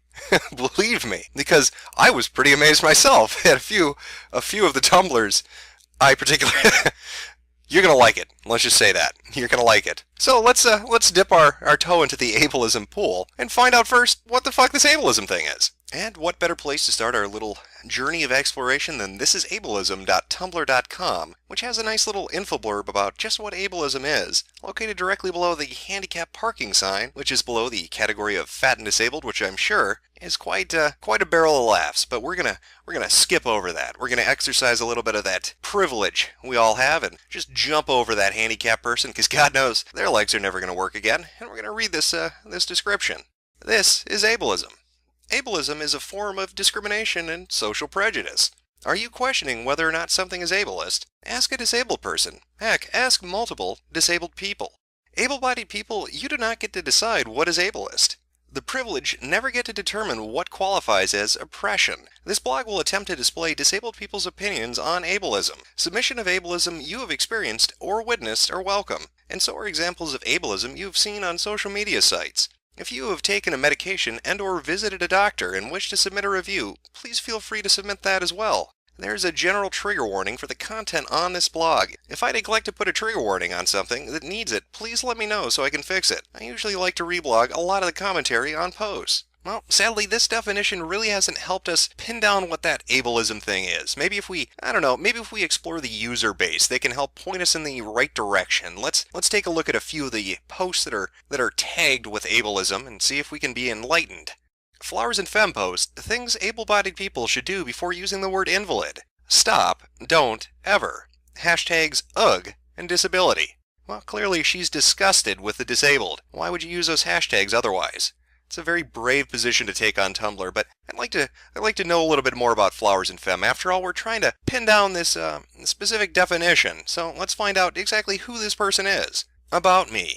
I figure I should have an About Me page, so this is me. My name is Hannah. Any pronouns go, but I get she all the time IRL, so I'd rather not hear them here. Also, if you call me miss or ma'am or lady, I'll curl up and cry. Don't ask, it's complicated. You can find more of my face here. I'm a queer femme living in the Sunshine State. I'm currently a college student at UCF. I love makeup, sewing, and covering things in glitter. I'm high femme, so you'll see a lot of that on here, but I try to keep things varied. Also, I'm chronically ill, and write about that sometimes. I usually tag it chronic pain stuff. If it doesn't interest you, and you'd like to Tumblr, savor it. Privileges, I'm white, thin, and middle class. If I ever fuck up, shoot me a message to let me know, okay? Okay. Autistic Will Graham writes, just a reminder that unless you're physically disabled, you are not allowed to use the word crippled, because then it's an ableist slur, and you are ableist trash. Bye. Hashtags ableist slur CW. Disability. Even if you're mentally disabled, you can't reclaim the. And the About Me section says, my name is Madeline, but you can call me Mads, if you'd like. I'm just a college student studying ASL English interpreting in America. My sexuality is queer. I identify as non-binary, so please use they, their, them pronouns. He, him, his is okay too, but not her, she, hers. I'm aromantic, and most of my ships are QP. I'm autistic, and blog a lot about that. So yeah, who would have thought Autistic William Graham would be autistic? That is a surprise. Next up we have Froki Appreciation Blog. Literally, if you are not disabled, disordered, ill, you have no right to argue with disabled, disordered, ill people on what words are demeaning, slurs, etc. to disabled, disordered, ill people. Literally, fuck off. I keep seeing able-bodied people often in ableism tags doing this to non-abled people. Literally, fuck off. You are garbage. And looking at their page, you can already see they are heavily disabled. This person obviously is retarded. The Pokemon and Sonic might clue you into that, but I particularly like this post on February 2nd, 2014. I have old child pics of me on my training toilet while also on my computer desk. I was already a smart kid. Apparently in his world, shitting while you're on the computer is a fucking achievement. Somebody contact JP and tell all those needs. Pissing of those Coke bottles is the mark of a fucking genius. Trans Head Cold had this to say. Anonymous asked, I think most people use alcoholism as an insult because alcoholism is associated with being abusive and stuff. It's almost like people are viewing others as dangerous predators based on neurotype, also known as ableism. Ask a trans head cold a question. Hashtag alcohol anon ask. My name is Kylie, and I'm the world's largest rodent. Pronouns they, them, their, or am, ear. Then there's a donate button located directly below the currently reading nothing. What a surprise. Who would have seen that coming, based on the spelling of that introduction? No capitalization, a word that makes no fucking sense. Who cares? And who needs periods? Apparently not the brony. Ghostlove chimes in with, PSA, the phrase, were you dropped on your head as a baby or something, is incredibly ableist. As a parent of a child who was indeed dropped on his head and who has a lifelong medical condition affecting the whole use of the right side of his body due to the traumatic brain damage, I take it personally, and I will speak up if you use it in my presence. Hashtags, we chum, parenting, personal. Well, I'm interested to find out more about Ghostlove. Let's take a gander. Quinn, 20-something, trans dude, parent, mentally ill, disabled, feminist, activist, writer, advocate, vice chair and voluntary area coordinator for Chatterbox LGBT group. All views here are my own and do not represent the organization I volunteer for. Well, fancy that. A mentally ill transsexual. Also, I do believe they are disabled. After all, they put mentally ill and feminist down, and as we all know, that's redundant. Maybe the dropping the kid on the head is hereditary, and their father/mother/trans other dropped them down the stairs as well. Would explain that god-awful fucking mohawk. Slither in and get comfortable writes, I love being triggered and victimized by ableist oppressors who refuse to recognize their privilege and claim their hurt feelings from being called out as ableist are just as valid as my feelings from being oppressed and having slurs used in my presence, especially right before bed, when I should be asleep. Hashtags, that shit is now removed from my Facebook. Gotta love friends showing their true colors. About, Dallas. They, them, their, 21 years old, Canadian, living in Delaware, gender queer, transgender, pansexual, cerebral palsy, middle-class, white, undergraduate student, artsy scientist. Well, that was a mistake. It was not as helpful as I was hoping. If only there was a Tumblr or Tumblrers that could point us to what ableist terms are. I'm starting to get an idea, but I still have some questions. Maybe somebody could clear it up for me. Well, of course, what better place to go to educate yourself on privilege than feministdisney.tumblr.com. Can you give us a list of ableist terms? I know the basic ones, stupid, retarded, lame, dumb, etc. Or is there a link? I don't quite understand ableism yet because I study words and how they morph into different meanings over time. But at the same time, I don't want to offend anyone or use problematic language. Anonymous. Feminist Disney responds, just so you know, all I do when I get questions like this is Google them, and then go through with my own logic and make sure I agree/add things. Which isn't to say it's wrong to ask, because I realize that once I blog about these things, I become some sort of amateur authority about them. But just saying, sometimes there's a quicker way than waiting 10 hours for me to reply. Crazy nuts, insane, psycho, bipolar, etc. Bipolar when used to just describe something that isn't the disorder. You see a lot of that on Tumblr. Idiot. Here is a post discussing multiple words, exactly how and why to go about replacing ableist language along with suggestions for alternative words and phrasing. And just in case you were curious, that link goes to whatprivilege.com to a post entitled Replacing Crazy for Ableism and Preciseness of Language. It's possible some words aren't listed here, or that we realize that in time that more words are ableist. It's a learning process. I would always just evaluate where your words find their power. Are they powerful because you're specifically pointing out why someone is wrong? You're being a privileged, inconsiderate person for saying X. Or are they powerful because they harken back to a derogatory way of saying things/seeing people and thrive off the comparison? Sarah Palin, you are so psycho-crazy. Edit, sometimes phrasing or dialogue can be ableist even if it doesn't include ableist terms. Like if you think it's too aggravating for you to have subtitles on a theater movie so that a deaf person can enjoy them too, you might not be using ableist terminology, but it's an ableist type of statement. So now it seems like we're gaining ground. We've got a little bit of a list to work with, but let's see if we can expand that a little bit more. Let's see if we can find a post that helps to kind of explain exactly how many words out there are ableist. Perfect. These are ableist words. Trigger word, ableist slurs. Stupid, crazy, dumb, lame, insane, moron, spaz, numbskull, dimwit, or anything with wit. weak as in that's weak, retarded retard, hysterical idiot cretin, gimp cripple psycho, she he is so bipolar, she he is so OCD, schizo lunatic loony, batshit. There is some debate about this, but bottom line is most people couple it with crazy, so the ableism comes into play. Nuts, same as batshit. Mad, not angry mad, crazy mad. Derpy ditzy. I'm so ADHD today, or variations thereof. It's like I have Tourette's or something, or variations thereof. Tagged disability language ableism. So it would appear that it's not just language that's ableist, but it's thoughts too. Like in that first example of not wanting subtitles in a theater movie because that would disadvantage a deaf person, but also using any language related to being insane or having a mental disability apparently is ableist. I still wish we could get a little bit more. There's got to be a better authority out there somewhere. Oh, I know. shutupteamwolffandom.tumblr.com. That's the authority we need. It should go without saying, but trigger word for ableist words on this page. Ableism, for those that don't know, is discrimination and or prejudice against people with disabilities. In the lovely world we live in, ableism is institutionalized in our society, basically meaning from birth, people with disabilities are marginalized by societal and governmental institutions. Here at Shut Up Team Wolf Fandom, this term is going to extend to all kinds of disabilities, including mental illness, disabilities, prejudice against which is sometimes called saneism. So now that you officially know what ableism is, it should be pretty obvious that slurs dehumanize other people with disabilities are pretty awful. The problem is, so many of these words have become a part of our vernacular to the point where saying them is almost an unconscious reaction to some situations. Trying to cleanse your personal dictionary of ableist slurs can be a difficult thing, especially when there doesn't seem to be another word that carries the same weight and colloquial meaning. But here's the thing, using words can make you an ass, so if you learn that it's inappropriate to say these things and continue to do so, you are an ass.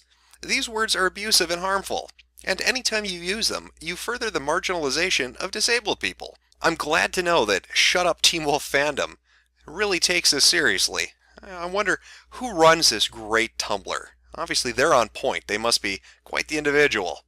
I will suffer no humans. Ian 23, Slytherin, INFP, Hot NNT Mess, Hopeless Fanaby, It's, Pronouns, or Bust, Caution, Incest and Cannibalism, I Like Angels, Aliens, Intersectional Feminism, Mad Pride, BDSM, Non-Euclidean Emotions, Blue and Orange Morality, Intra-Guild Predation, Consensual Tentacle Sex. Let me say that one more time. Consensual tentacle sex. And snuggling. Well, he's a romantic. You know what? I think now we need to have a talk between myself and you, the viewer, because this is the fifth episode we've done of Tumblrisms, and I think you're noticing a trend, or at least you should have noticed a trend between all those posts that I showed you and those Tumblrs that we just went over. I mean, what was the common theme in every single one of them? Everybody was special. They were as far from normal as you could possibly be. They were the anti-mundane. They were transsexual, they were gender fluid, they were aromantic, polyamorous ponykins. They, anything but normal, because God help you if you're normal. That's not interesting anymore, is it? Everybody needs to be unique and stand out. Every single one of those people, every single one of those posts was a college-age kid or somebody in college. They were transsexual or bisexual or any sexual other than straight or just gay. They were activists for every kind of organization you could imagine, and they all love the idea of self-flagellation because that's so great, because they're just so guilty of imagined crimes, and that's what ableism is. Now, yeah, when you get down to it, when it's just at the end of the day and you're really thinking about it, being a dick to somebody is being a dick to somebody. You don't need to brand that as something. You don't need to create a new term for it.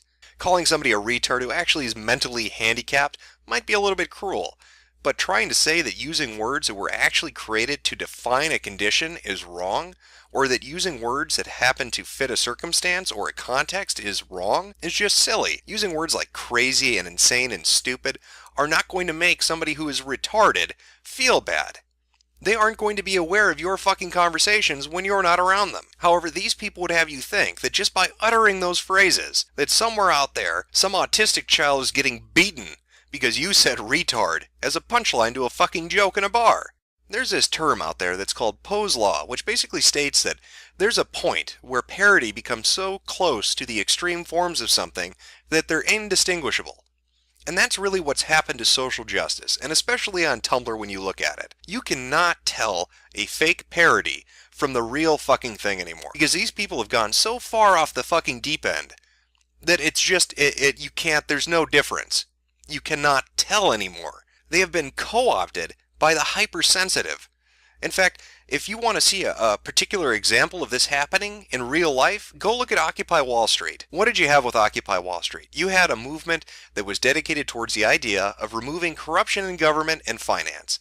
They wanted some banking reforms. They wanted to end some political dirty dealings. Sounds great. Who would disagree with that? What group of Republicans or Democrats would say, no, I want corruption. No, I want illegal activity. Nobody's for that. So Occupy Wall Street had a good platform to start with. And you got all these people gathering up, and yeah, there were some hipsters and some hippies and liberal pot-smoking retards, but for the most part, they were on point. For the beginning, they were. But what happened as time went on? They got co-opted. They got co-opted by people who came in with their own agendas and their own ideas, and they poisoned the well. This has happened time and time again. We saw it with Atheism Plus. We're seeing it in gaming, and it happened in Occupy Wall Street. There's a specific moment where that movement dies, and that is a Stephen Colbert interview. When he has two people on, Occupy Wall Street had the chance to send anybody they wanted to go on national television to tell the American people what the fuck that movement was about.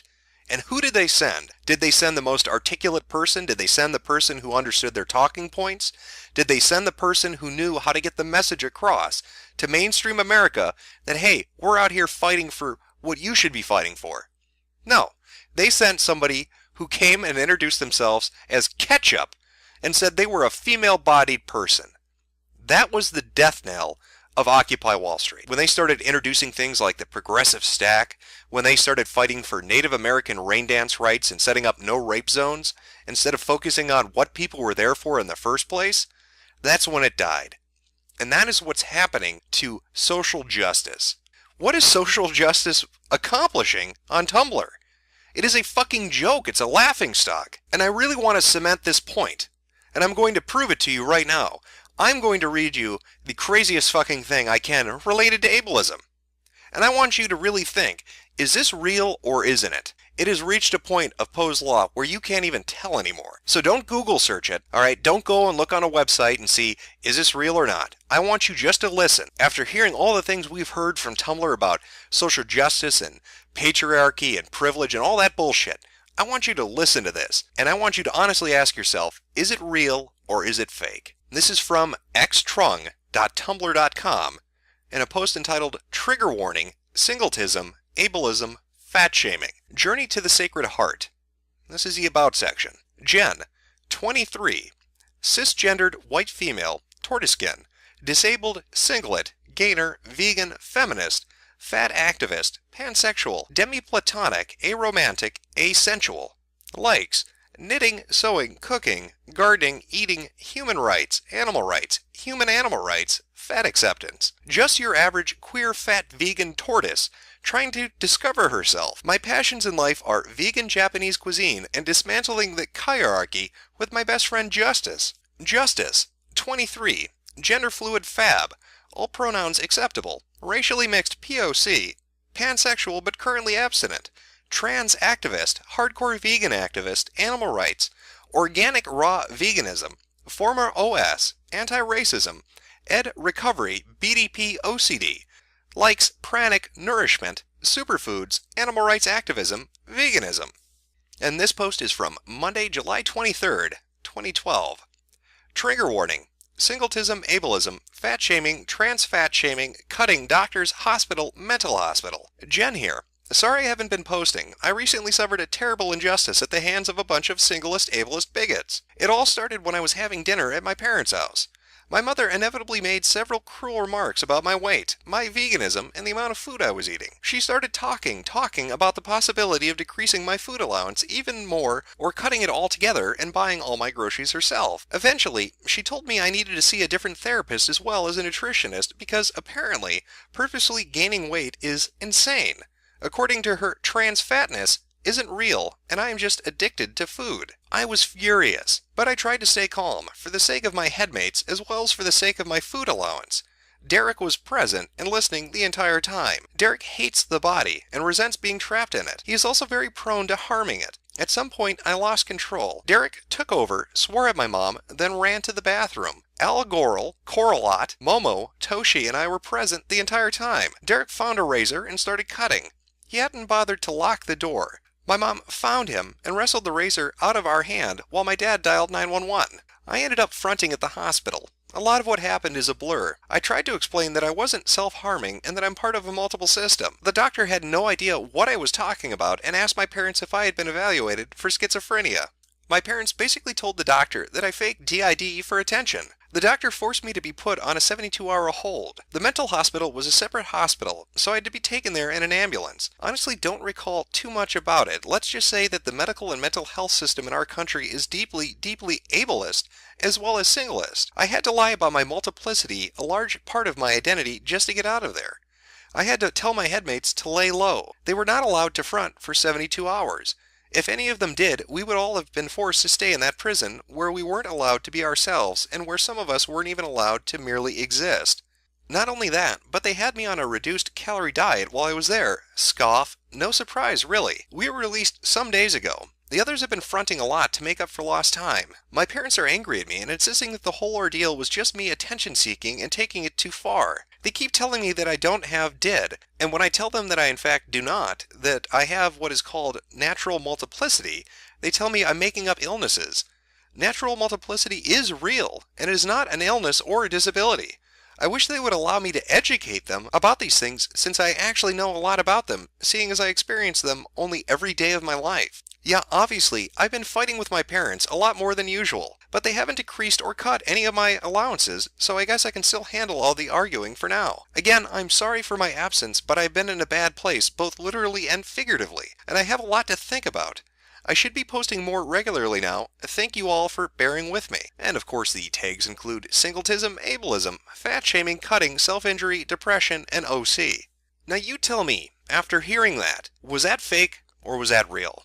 All those terms, all those ideas, headmates and privilege and feminism and activism and all these different sexualities and fronting and multiplicity, we've all heard this before. Fat shaming and trans fat shaming and body positivity and now ableism. And that's what it's going to be associated with from now on, are these other ridiculous concepts. In fact, if anything, ableism is the punchline to the joke, what happens when college students have too much fucking time on their hands? It's simply another way for them to police other people. First by admitting that they've done something terrible, because then they can take the high horse, they can take the high road, and tell you how terrible you are. Because they love to do that. That is their MO. They infest a movement, they introduce ridiculous ideas to the movement, and then they fucking destroy it. They murder it, they strangle it. And the newest weapon in their arsenal, the newest mace to hit people over the head with, is ableism.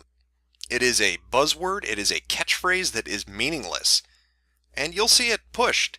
Again, ask yourself, why are all these people college-aged? Why are all these people in college? And why are they all using the same terminology? It's coming from a central source. And maybe later on I'll do a video on that, because it might be interesting. But that is ableism. A joke.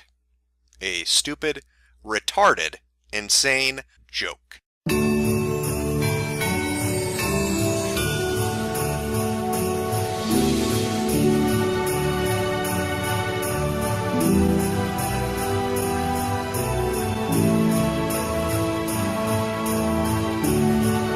As a white man, I don't expect you to be able to understand what people of color are actually saying, and I don't think I'm going to enact the labor of having to explain to you why that's incredibly offensive and patronizing. Good point. As a white man, you're not allowed to have any beliefs. Welcome one and all to the 6th episode of Tumblrisms. Today we're going to be taking a look at cultural appropriation. It's a term that's been making the rounds on the internet. Tumblr in specific. Now, maybe you don't know what that means. It's probably because you're white. You silly little white piggoos just can't seem to get it through your head. And you are the source of misery in this world for all minorities. Hopefully this episode is going to help to clear that up, so you'll understand why you're so fucking horrible.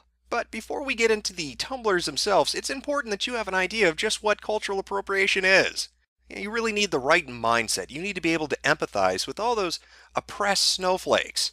Because empathy is important. They need your sympathy. You need to signal boost their suffering. And so to do that, I've made this informational comic. Because I know Tumblr loves to do that. I know they love their little comics that explain, complex ideas to idiots like us. All right. Well, we've got this little guy here, and he's going to represent, I don't know, an entire group of people. Now, we need something to represent his culture, his heritage. I don't know, a bike. Let's say this bike represents his culture. Look how proud he is of it. Look at him pointing. He is very proud of his culture. Everything would be fine. This lovely neighborhood, this group of people and their culture, everything looks fine. But uh-oh, here comes the white man. Look at him. Look at those beady little eyes. He's up to something, I tell you. Now, at its core, cultural appropriation is theft, at least if you're white. Remember the simple mantra. If they're white, it ain't right to use anything ever made by anybody else, because white people are thieves. Horrible thieves. Look at him. Look at him ride that bike. He took it. He took that culture and he is riding it off. He doesn't care. Look at that little guy. He's so sad. Man, that white devil doesn't care a bit about his culture. He's popping a fucking wheelie. And does he feel any remorse? Nope. He just rides off into the sunset. Another white oppressor, part of the patriarchy, riding that culture down the road. He's bunny hopping that culture. He doesn't give a shit. That's not his culture. He doesn't care. It's just entertainment for him. And that, essentially, is what cultural appropriation is. Cultural appropriation is any time a white person takes anything or uses anything from any other group of people. It's very important to understand. Very, very important. Well, with that out of the way, it's time to educate ourselves, shitlords. Let's jump into Tumblr and let's learn about this cultural appropriation thing. And what better way to start us off than a post by Toxic Neblua? Why do white people get so incredibly furious and self-righteous when people of color ask to keep one fucking thing to ourselves? Doing your best to wipe out entire civilizations wasn't enough for you? Dehumanizing and colonizing us for hundreds of years wasn't enough? Continuing to benefit from our oppression, past and present, isn't fucking enough? You still feel like you have the right to every tiny scrap of our cultures that we've tried desperately to keep alive after you spent centuries trying to wipe them out? No, get the fuck out of my face. Hashtags Hina appropriation, cultural appropriation, racism. Well, I feel terrible. What poor culture is this girl from where she has been so oppressed? Let's take a look. Let's introduce ourselves to Toxic Neblua, manic depressive pixie dream girl, nausea, 18, poet, vegan, biracial, queer, feminist, gender weird, girthing, sorry, girl thing, and mystical creature. Fey, fear, foe, fars, far self, or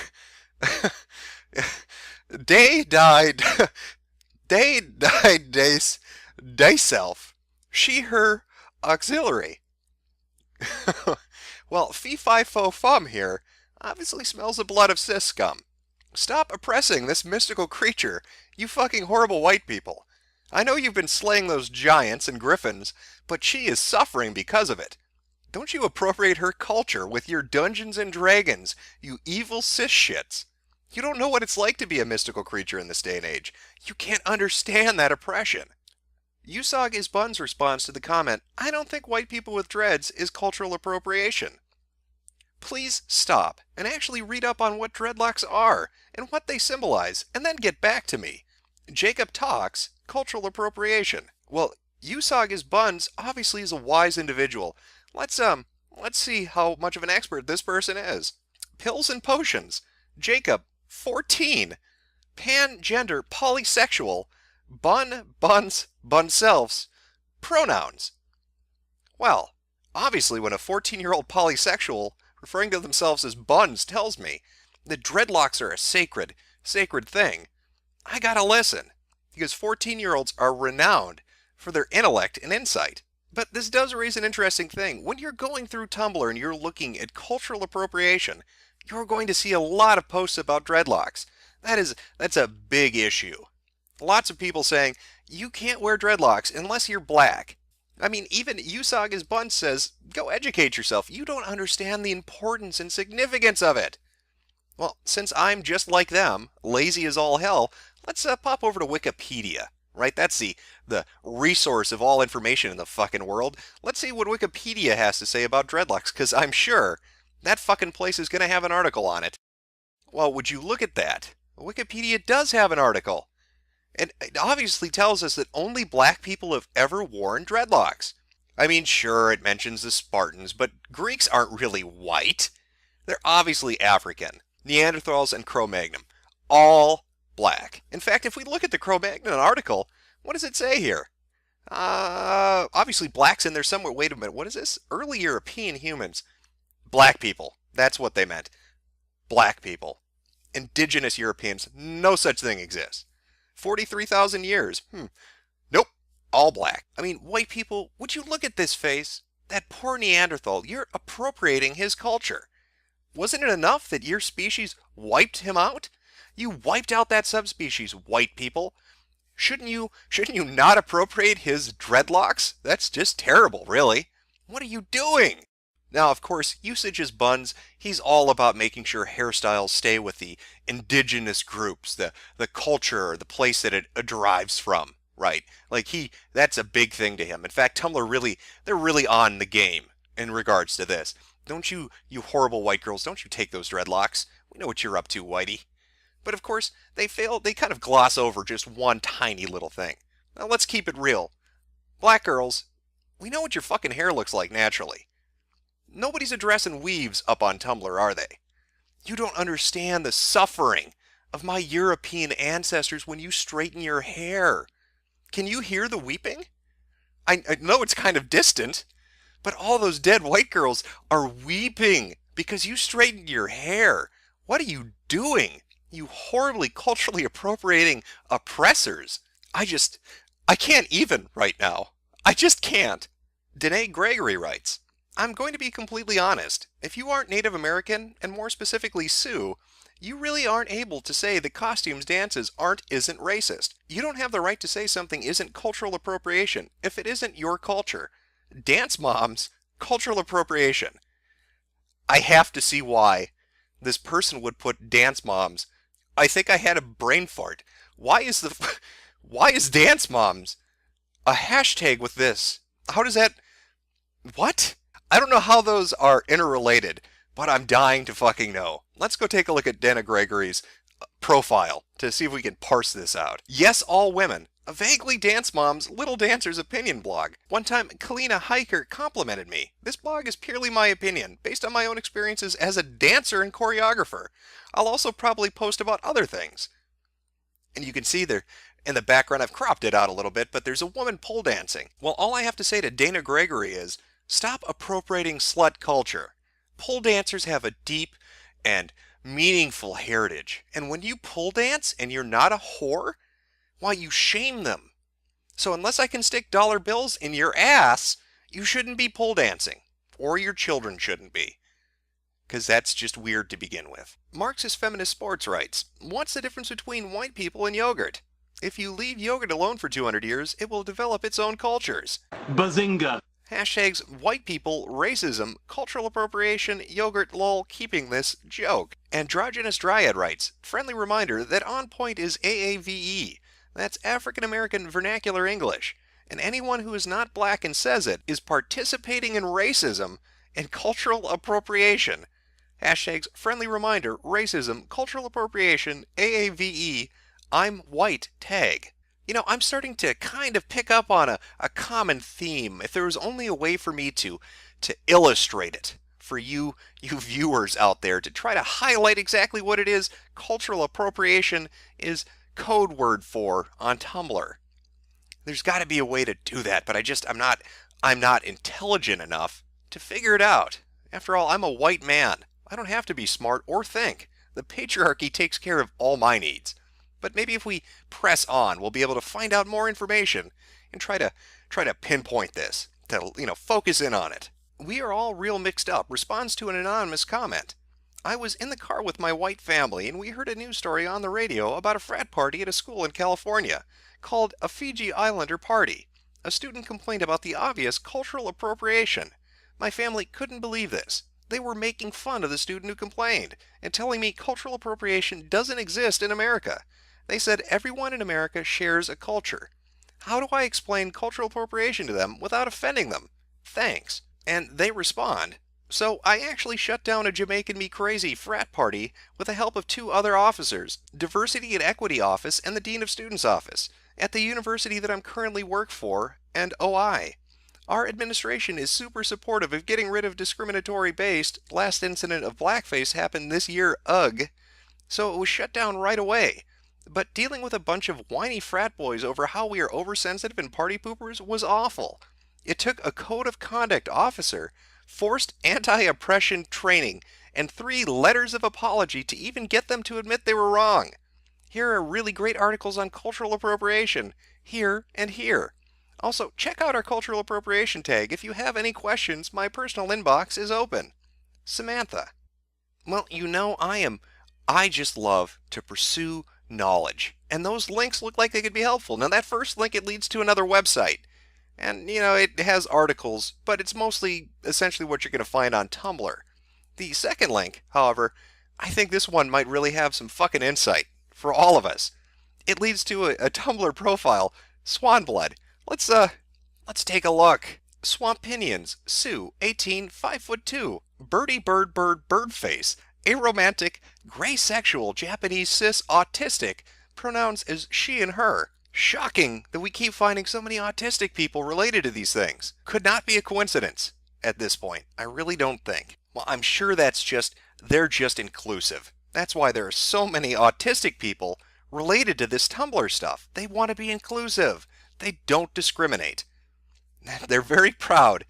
Social justice warriors are very proud to admit how autistic they are. I think we should give them a round of applause. I think that's admirable. That's very brave of you, social justice warriors. Thank you for being so inclusive. Ashkenzie Audie responds to an anonymous ask. So, I'm a Jewish girl who sings professionally. This means that on Sunday mornings I sing in the choir of a Christian church, because I was hired to do so. Anyway, last week the choral director randomly decided to incorporate the Shama into a choral piece. I was totally affronted. First of all, that's some serious cultural appropriation. And secondly, they were pronouncing the Hebrew all wrong. But I can't quit because singing in the choir is my primary source of income. It was awful. And Ashkenzie Audie responds. That is actually kind of terrible. If you want to talk about cultural appropriation in relation to Jewish tradition, you can check out the blog Goynef. How badly were they pronouncing the Hebrew? I can safely assume they are getting the N sound wrong. Hashtags, cultural appropriation, Jew, Jewish, and Hebrew. Well, before we go and jump and check out that Goynef blog, let's take a look at Ashkenzi's profile. Let's educate ourselves. Ashkenzie Audie. Or Ashira's blog. This is my personal blog. I once had a goy tell me as a side blog. No, I'm not a Zionist. Oh, God. Oh, it's a great flag, man. It's a great flag. Oh, shit. I'm not a Zionist, goy. Calm down. You're aggravating my asthma. Oh, I don't know. That's Jewish people, by the way. They're all horribly asthmatic. That's in case you didn't know. I've educated you on Jewish people. Trans Carlos is responding to Arson 3 Cupcakes. For the last fucking time, it is not racist to point out that something can belong to more than one culture. If anything, you're the racist one for assuming someone's race, treating white people like scum when they don't know what they did wrong in the first place, allowing your followers to attack the same someone, and even when they finally caved, you did not apologize for the pose. You simply said that they backed off, and so should everyone else. And Trans Carlos replies, it's racist to appropriate the culture of POC, which is what you are doing. Allow my followers to attack them. I don't control them. I'm not their freaking monarch or anything. I never condone sending hate through, so I don't know what you're talking about. Oh my God, you literally just called me a reversed racist. Oh my God. Hashtags Arson3 Cupcakes, Scientific Inquiries, and Hate Message. Well, let's find out more about Trans Carlos. Icon by Queer-Coded Villain. I track Trans Carlos, Misha, NB, they, them, their, or C cell cells, cell self. Read my before following, intersectional feminist, uppity black princex, autistic, fictional kin, don't use gendered terms on me unless we know each other, ask me if you need something tagged. And of course we've got our donate button because, hey, blogging on Tumblr is fucking hard work, and they need to make a little money. Obviously to buy the rest of that fucking cutlery set because they've only got 3 out of 5 spoons. So get on that and give them money. Now I'm going to level with you. There is a lot of cultural appropriation talk on Tumblr. Anything and everything you could think of, they're going to bitch about. Halloween costumes? Highly inappropriate. Are you trying to learn another language? Stop it, you horrible white oppressor. Obviously, you just want to reestablish colonialism. Not communicate with other people. No, we know what your nefarious purpose is, and Tumblr isn't going to let you get away with it. So you put down that Spanish book, you horrible cis white het pig. Now, if you think these shit-flinging monkeys are bad enough on their own when it comes to the average everyday user, you haven't seen what they do to a public figure. I'm going to show you a couple examples of this. The first one's Avril Lavigne. Now, you may know her from being a horrible fucking pop star that hasn't written a good song ever. Well, about a month ago, she released a music video, Hello Kitty. Now, for anybody that's older than the age of 9, you may remember this when it was originally called Harajuku Girls by Gwen Stefani. Really original there, Avril. Apparently, Tumblr didn't like this. They saw her as the evil white conqueress going to the land of the rising sun to oppress those poor Japanese people. So I'm going to show you a post of just how they reacted, and you can see how reasonable this is. So allow me to set the stage for you. This is a post by Political Sex Kitten, and it's in reference to Avril Lavigne's music video. Now, Avril was already getting flack over this, and so she tweeted out responses to people saying that she was a horrible racist. Racist, lol lol lol, I love Japanese culture and spend half my time in Japan. I flew to Tokyo to shoot this video. Specifically for my Japanese fans, with my Japanese label, Japanese choreographers, and a Japanese director in Japan. So that was Avril's response to people saying that she was just trying to oppress the Japanese. So how did Political Sex Kitten take it? Well, this is how she took it. So these tweets are actually real?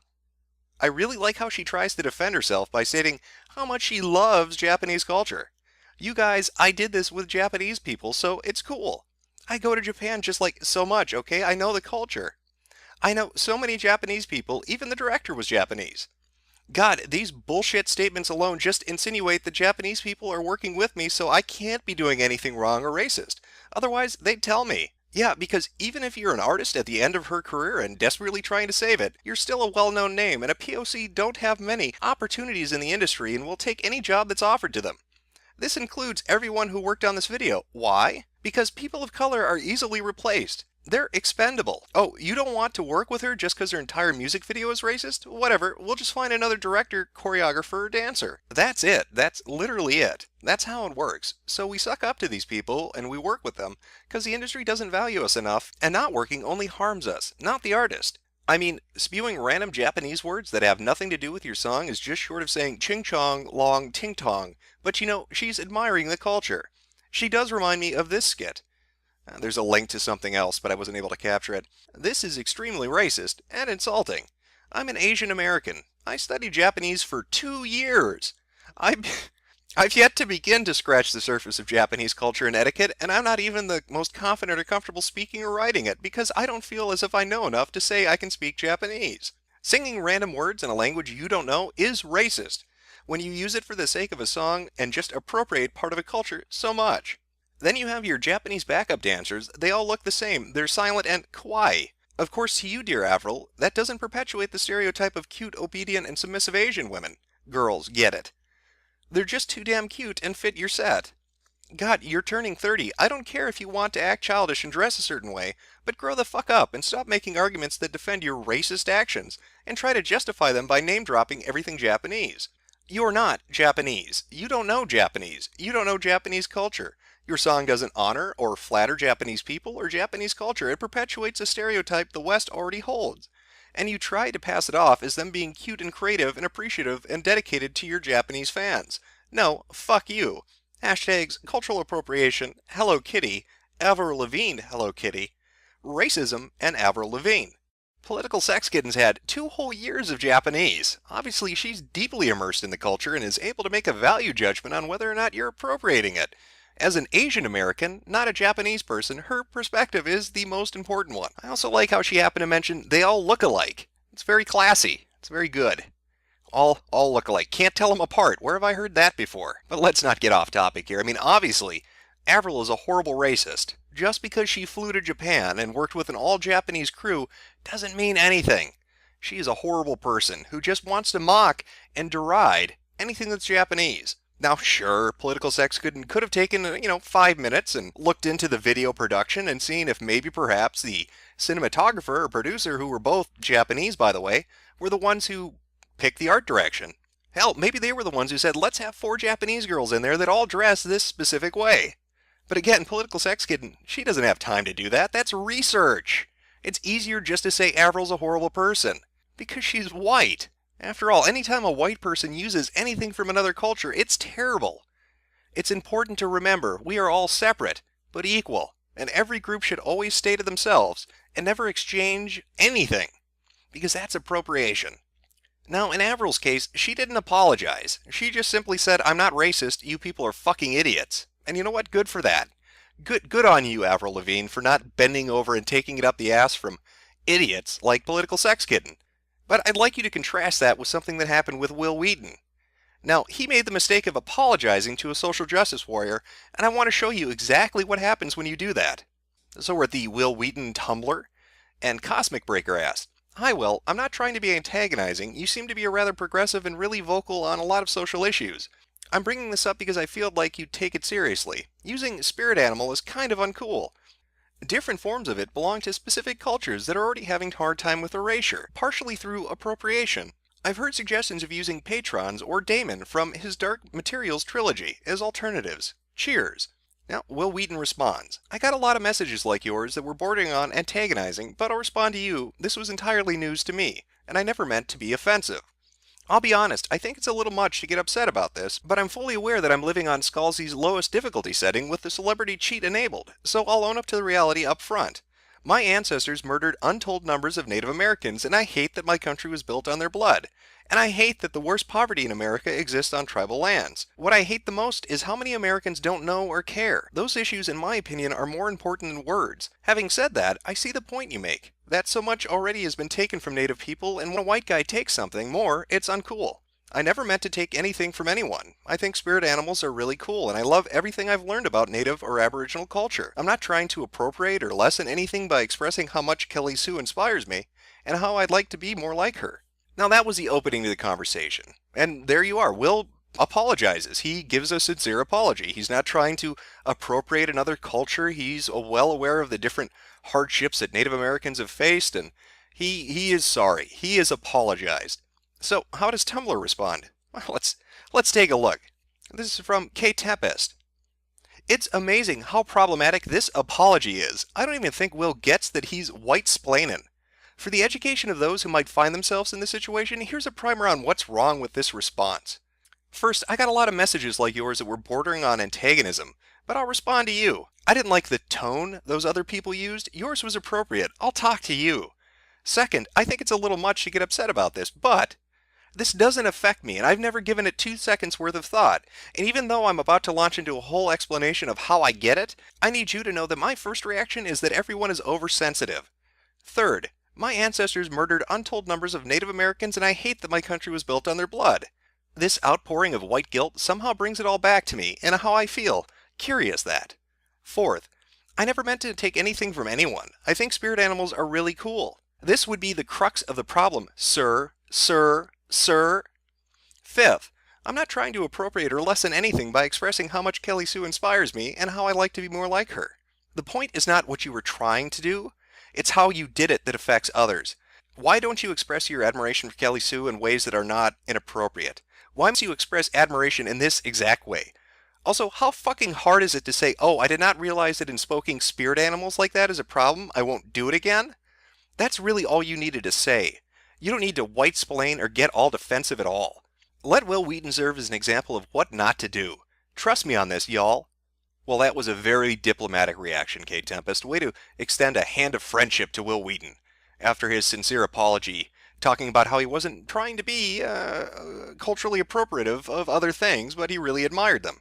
Obviously, this is the way that you reach people. Bravo. Now, Will would have been better served if he'd just listened to the captain. Shut up, Wesley. But of course he couldn't. He had to apologize, because he is partially a social justice warrior. And so he tried to go out there and be sincere, and they kicked him right in the fucking nuts and spit in his face. That's what happens, Will.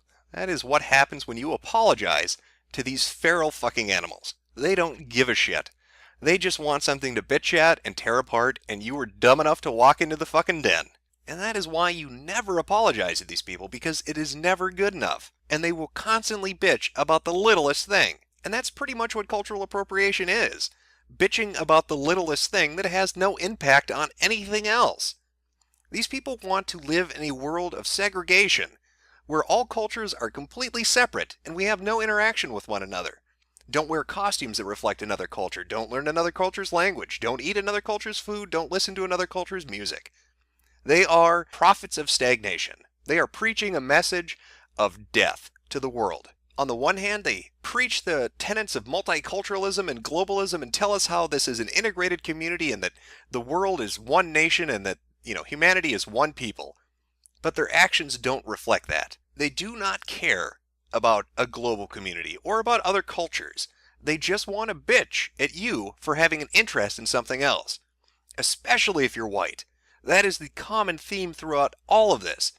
If you go and look up cultural appropriation, 10 to 1, I will bet you 10 to 1, more often than not, it is going to have to do with white people, especially if it's a white male and especially if it's a straight white male. They hate them and will constantly bitch about it. That's why when you're looking through cultural appropriation, you rarely ever see anything talking about St. Patrick's Day. You don't see them saying these parades are terrible. There's no movement to get people to stop eating Lucky Charms. Did you know? I'm partially a Mick, and every time you eat those fucking 4-leaf clover marshmallows, somebody in my past weeps because they starved and ate potatoes or something. I don't know. I mean, when you eat Lucky Charms, okay, you culturally appropriating pieces of shit, when you eat Lucky Charms, you know what that's like for me? That'd be like if I ate Mammios. How do you like that? How do you like that if I were to eat Mammios? You horrible racist son of a bitch. Now, granted, Mammios would probably not be the most kid-friendly brand. Mammy, I'm coming.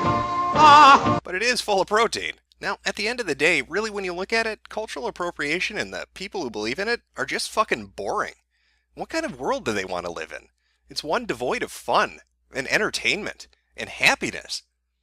Cultures, when they interact, bring things to the table that other cultures don't possess. It's through cooperation and innovation that we create new, interesting things that make the world entertaining and fun to be a part of. Not everything is so fucking super serious. Just because I like your music, or I like your hairstyle, or I like your way of dressing, because I want to mimic it, because I want to emulate it, doesn't mean I'm trying to push you down. It's the highest compliment I can pay you. Now, these social justice warriors, they may want to live in a world that's cold and dead and sterile and devoid of anything that gives warmth and happiness to people. But as for myself, I'd rather live in a world where little Japanese girls front death metal bands, because that's just more fun.